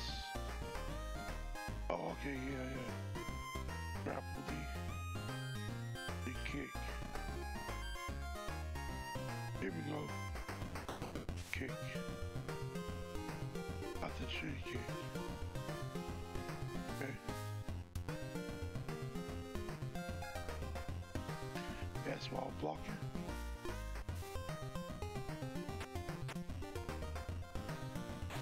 You do the double tap one, the double tap kick. Oh, You gotta hit them. I'm pretty sure that one probably you're gonna have to hit them to get the other part to come out. okay. All right. The one that you got, your wild shin kick. That one you probably gotta hit it with the shin kick first, then the move will show. You probably can't dry fire that move. Yeah. There you go, I see it. It makes it fall down. Hey, I say pick up money that's disappearing. I don't care where it falls. Okay. 'Cause that ain't doing nobody no good.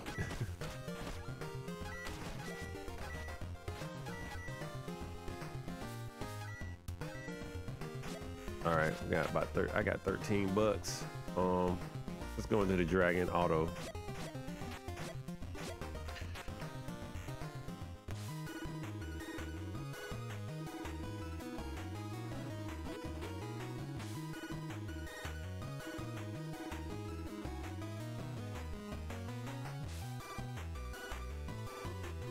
Pricey. Oh yeah, I ain't got no money for it. Let me see my new move right quick. I bet you this is just another punch. All my shit punch. I got like 8 punches and I don't even know how you really activate them. Oh, there it is. Oh shoot. I'm sorry. Yo, that girl that just punched the fuck out of that dude. Oh, police. Man, what you did to get the police called on us, man? I did. That was a buggy, you see? It said they got bugged. Oh. Well, we done got caught up in that shit, apparently. Oh, bro, let's get out of here.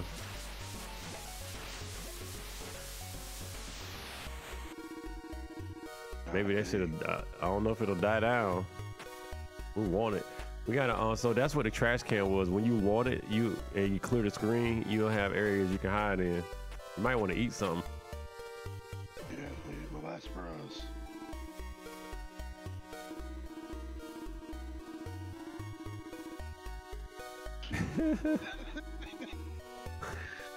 Willpower increased by 5. Okay.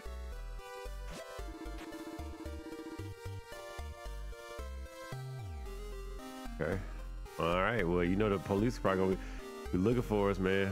Let's run to the screen on the right and get out of here and see what happens. All right. Oh, Shit. damn, bruh. That's what I did. What the fuck? You beating up citizens and robbing them. I did beat Man up here robbing citizens, y'all. He straight robbing them. I thought he was coming after me. Bruh. So I Come kicked on, him. man. Hey, man, you can't be beating up the civvies. I did beat you, I promise. Yeah, watch it. Oh, here they come. Let's get out of here. Oh, shoot. Don't punch me. They still Oh, me. they still coming. Oh my god. Fucked up. I mean, if we got to beat them up, we just have to beat them up. All right, maybe they won't show up in here. Oh! You can fall. Yeah.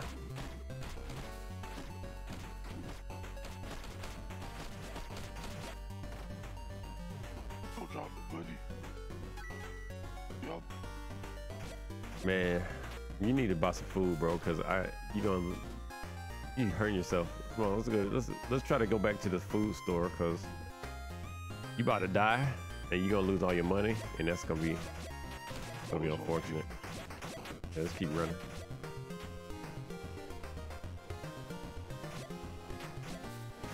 Choose a restaurant.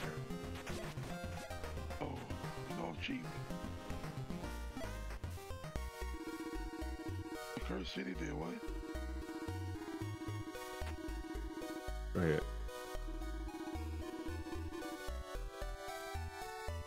I think I'm trying to go for the full hill. Hamburger. You can, yeah, you don't have to take it.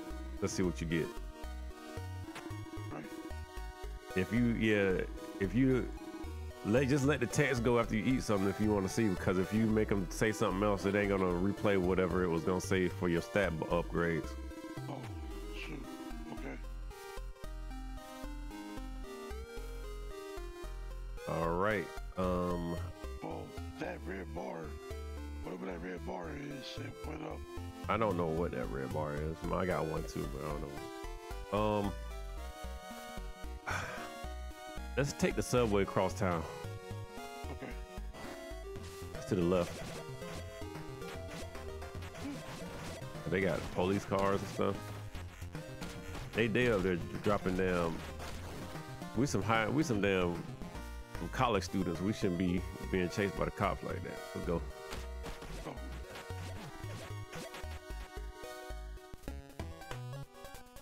Train ain't here yet. We might have to fight till the train show up. All right. Looks like we got 20. Oh, this 20 seconds on the train.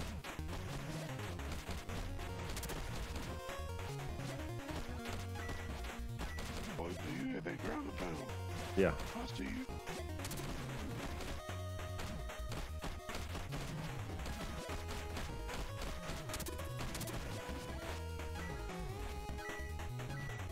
Don't beat them guys up. Oh, what happened? I think we're clear. But while we're here, let's get some more money. We'll go make sure we got your tier 1 skills and stuff.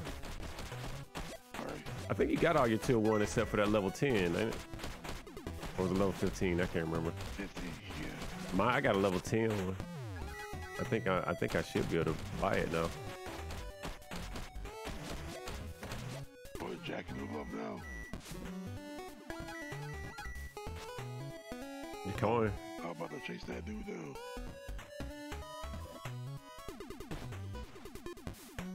Oh, cool. Get a soda.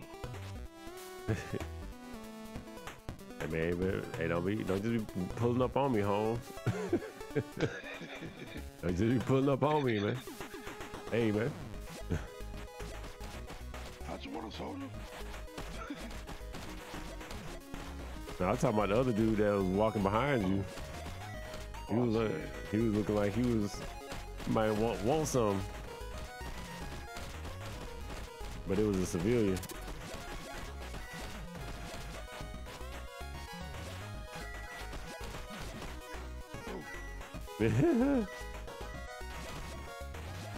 Oh, took a back brain kick the shit out of me just then.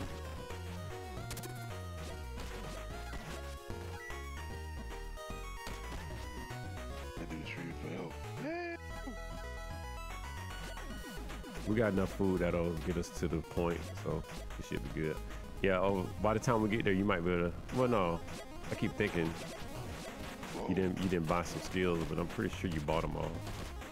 Hey, you see that dude over that grease up at us? Yeah, wasn't one of them nerds. Yeah. Yeah, they throw. I think they throw a freeze one, a shock one, a fire one. I guess. Yeah, a freeze, shock, and fire. I believe. That's all your money right there.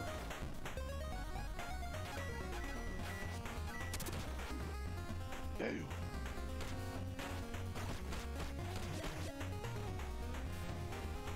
Oh. You don't want it? I won't argue what you said. I ain't over there. Ain't none of mine. I'm good. That means I forfeit that. The perfect bloke. Welcome back, man. Bringing out that old school. Yeah, man. You know it. If you got an Xbox video game controller, you should go ahead and slot up, man. Hey, I just leveled up. If you got an Xbox controller, go ahead and plug it in. Let's go.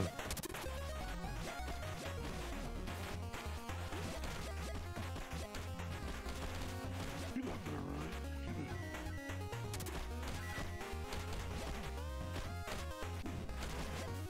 Man, I'm finna grab the chain though. Oh yeah, go ahead. You don't have, you don't need it, bro. Hold up.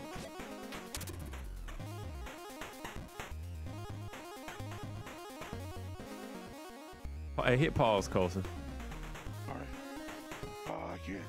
It's Okay. It, but it's, Oh, because I'm in a different screen. Yeah, I got you. There you go. You just found it. I found what? The stats. Oh, I did? I don't know what the hell I did, bro. Actually.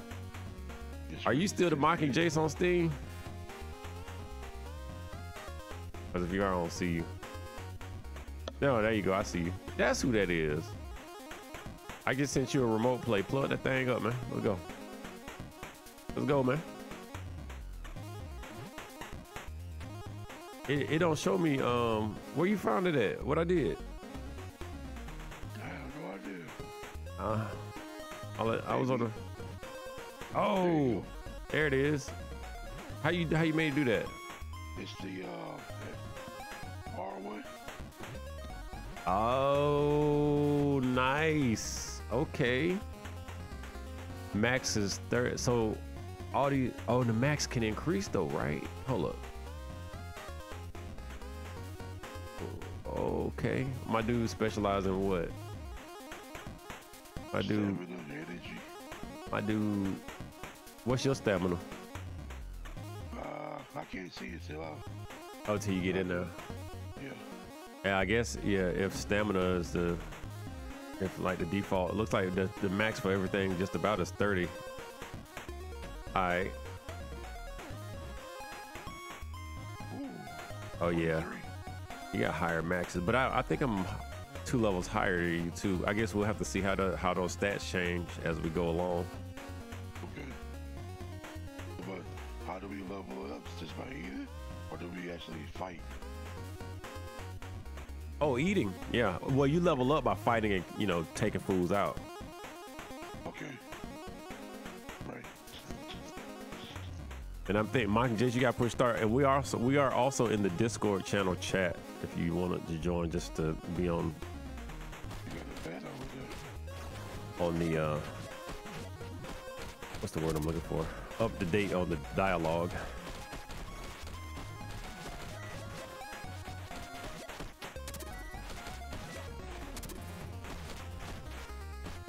Ooh, there's some money.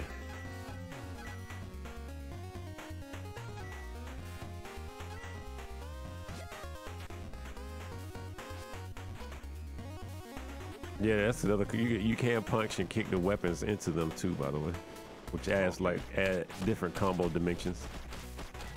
Shit, I just smoked some dude.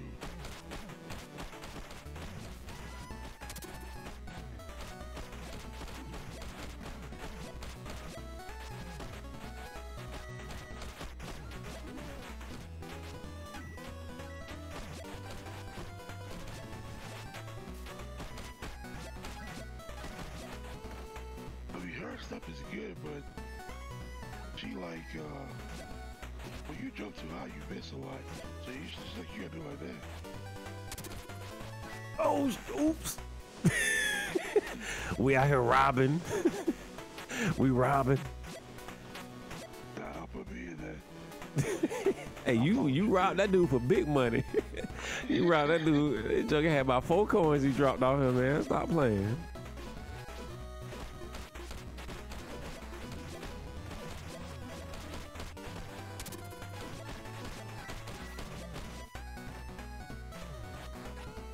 Wait, who that? Oh, that's Jace. I'm about to kill you, boy. Let me turn you up. Oh, Hold don't up. do that, please. How you like that? That sound better? Oh, yeah. If you want to turn up, that's fine. But I you know, I always like to make sure and see where my Discord's at because I can also manage it Oh, a I little didn't bit. turn up or nothing. All right, cool. Yeah, you're good right there. We got you. Yeah, man. Welcome back to the channel. We got doing a little old school beat 'em up action. See, that's one of the original dudes right there. I forget their names respectively. Go ahead and grab you some of that money change. Yeah, let's jump in here so we can get the police off us. That's what that do. Get up in the top right. Yeah.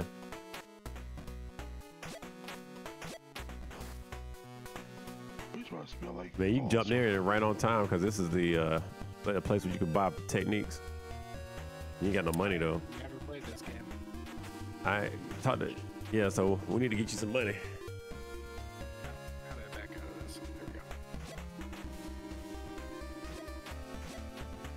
So you didn't buy all your skills, Colson. Well, the airfare. Man, your shit is expensive. It look my MMA boxing dude look like my boxer looks like his techniques cost less so far than most of the other folks. I'm that high enough level to use that stuff. Oh, both of those? Okay. Well, are all those 14? No, I just don't have enough money for those. Oh, you can scroll down. I ain't know that. Let me take a look in there. I might have other stuff. Oh, snap. Okay. I didn't know you could do that. All right. All right, let's go get some money. Money. Ooh, wee. Ouch, you tried it. Am I dead? No. So far, the penalty for dying we found is you lose half your money, so gotta look out for that. There, you can get healing items because like food and stuff. And this game kind of is, if you remember the old one, it's kind of RPG-ish. So as you eat, you get permanent stat increases. Oh, I never actually played any of them. Oh, okay. Yeah, this is new for me. Yeah, this was the interesting thing because this came out way back in like the early 90s on Nintendo Entertainment System. Yeah. This version of this game, and one of the interesting things about it is that it was kind of RPG-ish. You bought skills, you bought food, which increased your health, and there was a little narrative. When you beat dudes up, they say stuff as you kill them, and it was, yeah, it was kind of taking it a step beyond just like Final Fight.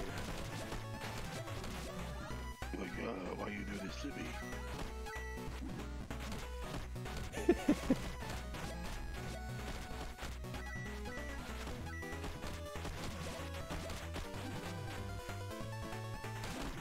I was about to come punch him up a little bit. Double teamed. I'm Oh. Hey, Can't jump in baby. the water. I want to go in the water. You want to go in the arcade? I'm gonna eat these fries. Oh, you're on my head. Hey. Wait, Who's who? Let me see what these fries did. Who's got the boxing gloves? That's to a fighter. The fries increased my willpower by 5. Stamina improved by 20. Max stamina went up by 1. Let's go into one of these buildings so we can reset them. Oh, shit, here they come. Never mind.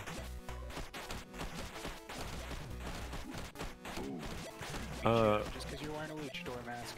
So, bloat.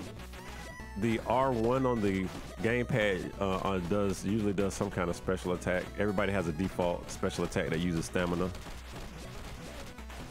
I don't know what it is for that character, or if you gotta do something special for it, but No idea.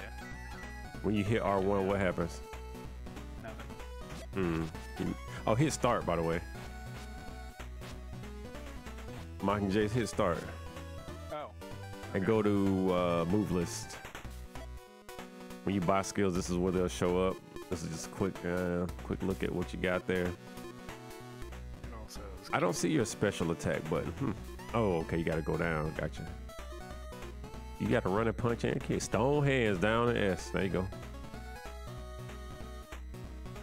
I don't know what S is, but okay. Your dude, S is R1.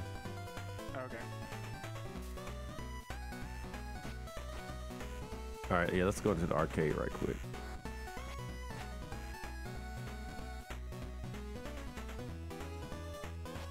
Oh yeah, they ran in there. They come. Nerds were beating up. In the arcade, go figure. And they pulled out a beaker. He sure did. A beaker, man. Can we hurt each other? Yes, very much so. Okay. You can knock enemies into each other and all that, so watch your lines.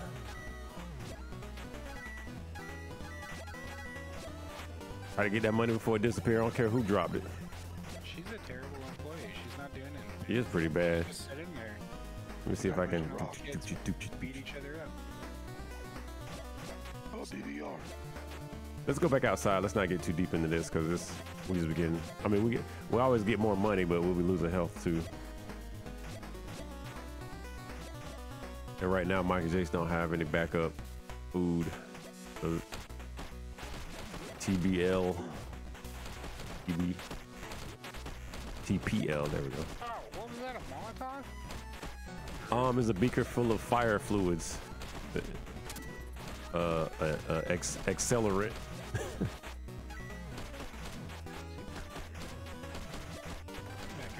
Come back here, nerd. Boom! Nice kick. Ooh, he showed you what for. Snap! My eyes are so wide. You gonna try to run? You gonna get that revenge? They will run Oh, away. I was totally getting mixed up on who he was. Jerk. All right. Let's go step back in, reset the map. Farm. I'm trying to farm up a little money so you can start expanding your techniques. Oh, I guess we could fight these guys. Yeah, that's more money. Oh shoot. Whoa. Damn. You tearing up no damage? Man, you need to get the folks called on us, man. It ain't my fault. You kicked all them screens out, man. I saw you. I was standing right there. You just watching me. I think I might have just leveled. Y'all leaving all that money on the ground. I'm picking up my money up. It's okay. Honestly, I don't know how long I can do this because my Xbox cord is like way too short for my PC. So I'm like playing sideways. That's hilarious. All right, let's head back out there. Go talk. Grab my baseball. Oh, see, you got a police call on us, man. Rude, sir. We're gonna have to go jump in the trash can. Ah, take the baseball to the face. Oh, right, please. Oh, that's you. Come here, come here, come here. Ouch. Oh, man, I got zapped. It's the Popo.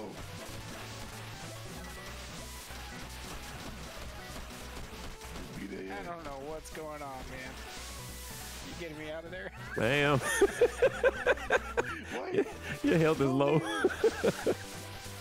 I'm trying to get the police officer. Man left behind. Oh. Oh shoot. Oh, fuck. Oh, we gotta go in the dumpster? Well, we gotta fight. We gotta win first. Oh, I'm dead.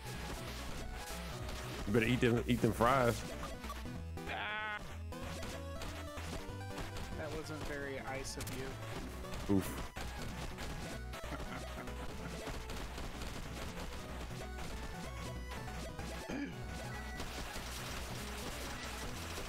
Oh, I'm stunned. Ooh, that stuff's nasty. Wait, why can I? They keep sucking me in. Am I dead? I think so. Dead. Get a spirit. I'm gonna get up.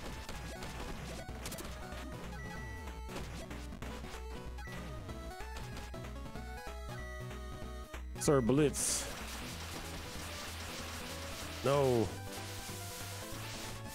I can't come back off screen. See if you can jump in the trash can. Damn, I got stuck off screen. Sorry. That's my fault. Oh, I'm back in. What an interesting game is. It's a beat 'em up. Yeah, you come back here, you lose that money.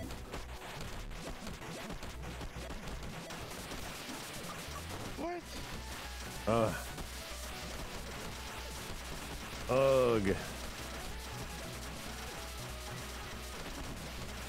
Oh shit, I gotta go. I don't wanna die. Man, it's fucking. The police got us messed up on that. Just had to go and steal quarters from the arcade. Yep. Wait. Yeah, this is a cool game, man. It's like a beat 'em up I don't know, I was RPG. running around punching things. I probably did. Maybe I was talking to myself, man. No, Jace, why'd you have to go bash those arcade machines? Yeah, that police dude, boy. Whew. Hey, we good? You ran off. He ran off. Okay, We're gonna have to keep fighting. Oh, how you came back? You didn't let me come back. is sometimes you gotta push the opposite side of the button to come back. Like if you go right, you gotta push left. Well, that's weird. It's not counting down. Oh, there it is. Now it's working. Oh yeah, man, nothing much. Just sit here running some River City Ransom. If you got an Xbox controller, man, you can join. I say Xbox. If you got a controller that plugs up to your computer, you can join. Oh shoot, I gotta go. I'm dying.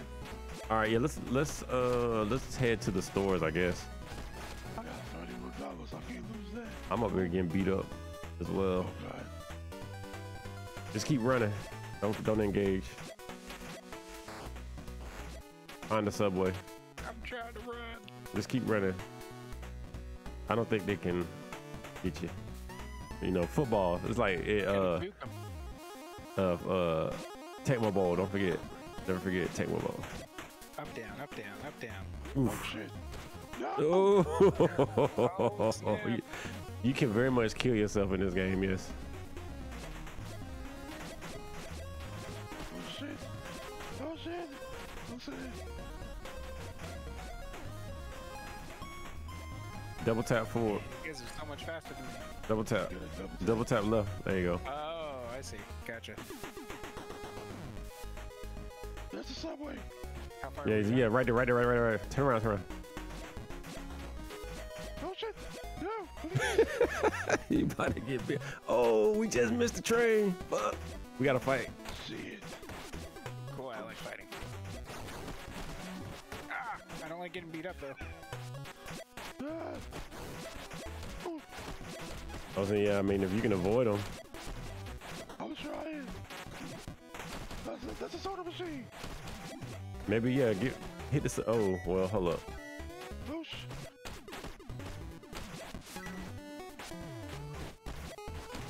Oh, punch. Knock me into you. Knock you into me, rather. Ain't no sodas for that one, I guess. Oh, okay. Yeah, All right, let's wait for the next train. Yeah, yeah. I mean, it was kind of hectic, and I was hoping you can get a free soda. Is that another one? I ain't gonna last too much longer. Monkey face man. Don't beat up the civilians. I noticed that. He gave me money.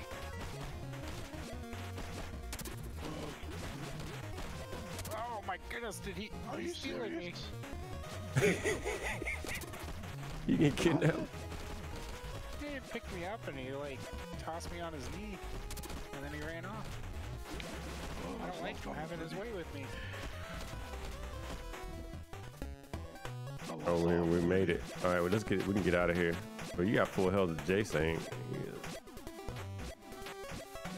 Ban and Rudis, yo, just stumble in. What's this game? This is. Welcome to the channel. This is this way. Let's go to the right. This is River City Ransom Underground. How are you tonight, man? All right, keep running, keep running. We're gonna go to the Chicken Shack. Here we go.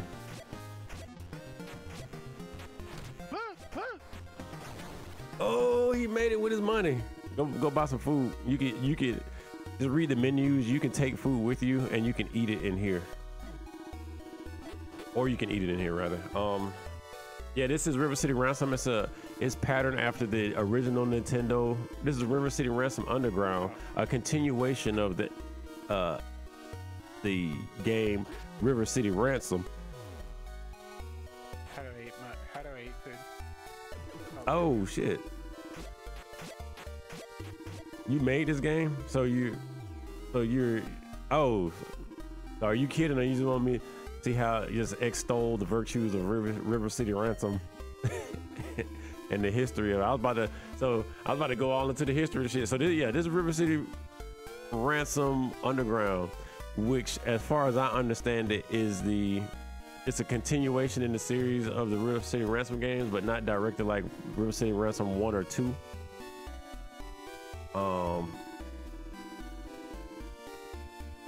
Paul was the original programmer of the game. Oh, okay. Of this one, River City Ransom Underground. That's what's up. Oh, Paul, the character I'm using.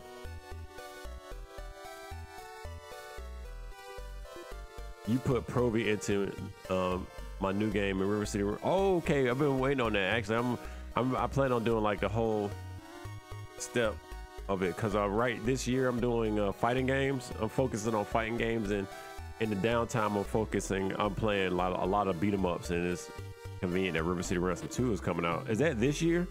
And let's not forget we got Teenage Mutant Ninja Turtles Revenge of Shredder right around the corner. Wait, is he for real? This is his game? Oh, you working on it? Yeah, yeah. You working on River City Girls 2 right now while watching you? And you got Provi in there. Okay, that's dope. So I can ask you this then. The girls, in River City Ransom Girls, those are the daughters of Alex and the other dude, right? You're Bruno in the game. Bruno was the name my dad gave me. Oh, nice. All right, everybody got their food. Everybody fooded up. Oh, yeah. That's dope. As much as I could get. All right. We're gonna let's farm a little bit of money out here so we can get some stock and buy some techniques. Well, Keep it simple. That's very. It's an honor to meet you, sir. Yeah, man, it's an honor to have you come through, and I'm happy to be running the title, of course. Oh, I like that they added the police thing and aspect in here. That's kind of neat. So you're just not beating up the citizens, because you can actually rob the citizens. No, River City Girls stars Masako and Kyoko. They were in a Japanese-only Super Famicom game. So now, were they a part of the River City Ransom, or they were in another game altogether, the Super Famicom? Like that was just another title altogether. Yeah, let's reset the map. Go into a store and come back out. Oh, this store is closed. Yeah, chicken burger price though. I'm gonna show you. Okay, cool. Thank you for correcting me on that. Oh shit, I'm on. My bad. They were girlfriends for that one game, barely in the series. Okay, and was that the Super Famicom River City Ransom game? Like it's like Kuno Hoko Coco or something. I don't know if that's because I just realized they had a River City Ransom 2. I was checking that out tonight, and the graphic style of it looks entirely different. I would love to play it. I'm gonna do some research. I just found out about it tonight. I'm gonna do some research and see if there's a way I can actually play that River City Ransom 2 sequel, the direct sequel. Is this game canon? Yeah, Neketsu Tachi no Banka. Is that the same game we talking about?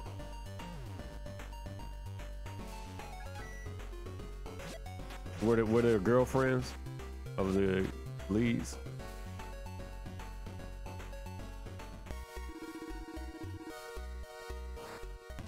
We could do a couple different screens if y'all feeling up for it. Just to. Yeah, I feel like certain. We don't. Go ahead. I feel like certain streets give you more money. Oh, okay, yeah. Cause I got some backup food. Oh yeah. Don't let them coins disappear. Oh shit. Oh shoot. Oh man, that's raw somebody. Did you? Oh, this dude up here robbing people. All right, next screen. We'll go. What's up with this box? The River City. I think it's yours now. Yeah.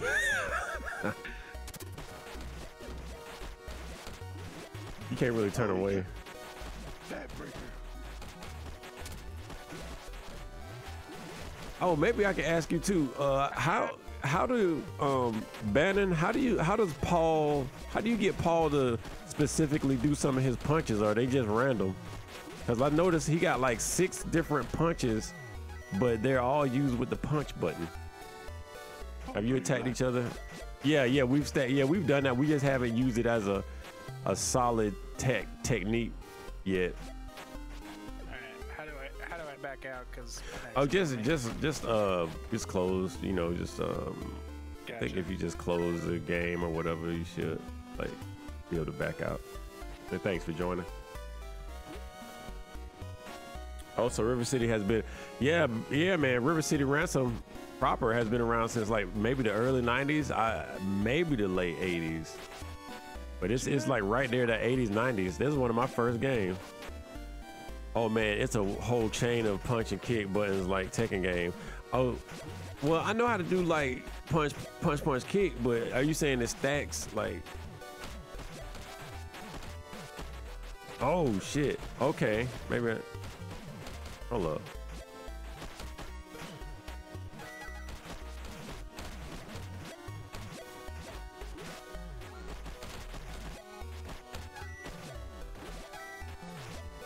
I gotta keep messing with it then. All right, that's what I thought it was, Bannon. That's what I thought it was, but I wasn't 100% sure.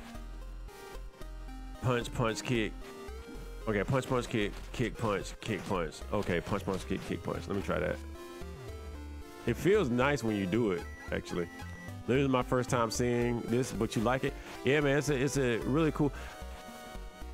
Bannon, I don't know if you've seen this game, but this is a game that's similar, that's kind of continuing this energy, so to speak, but in a more turn-based way. It's called Beatdown and Treachery City. Beatdown and Treachery City, I think it's called. It's kind of like an homage to the River City Ransom style, but just done like with the. Oh shit! It's done with. It's not real-time fighting, so to speak.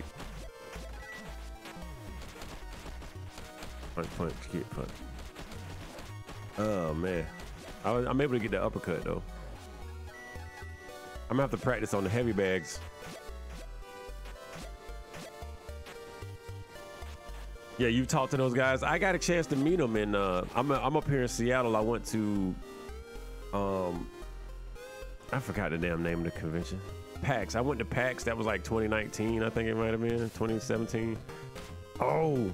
And I met him in PAX, I guess the programmer and creator guy. I met him at PAX, and he was a really cool dude. He actually talked to us.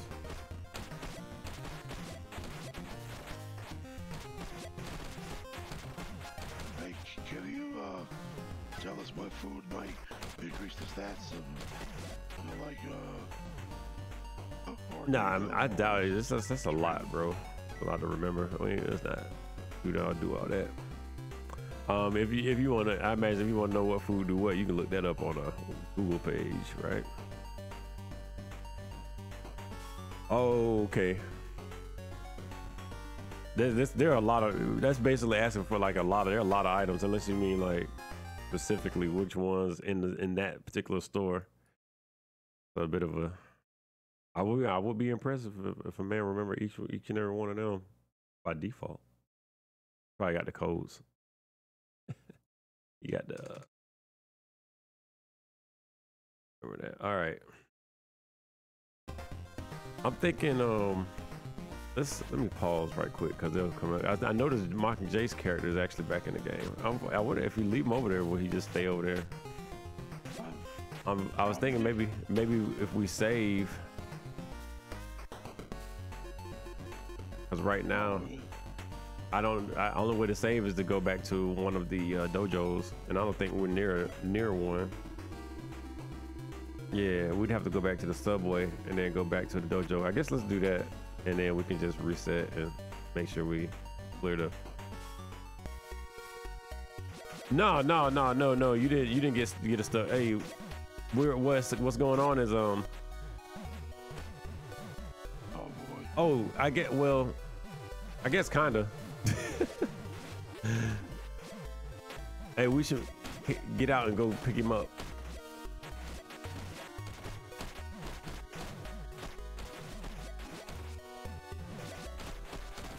Oh shit.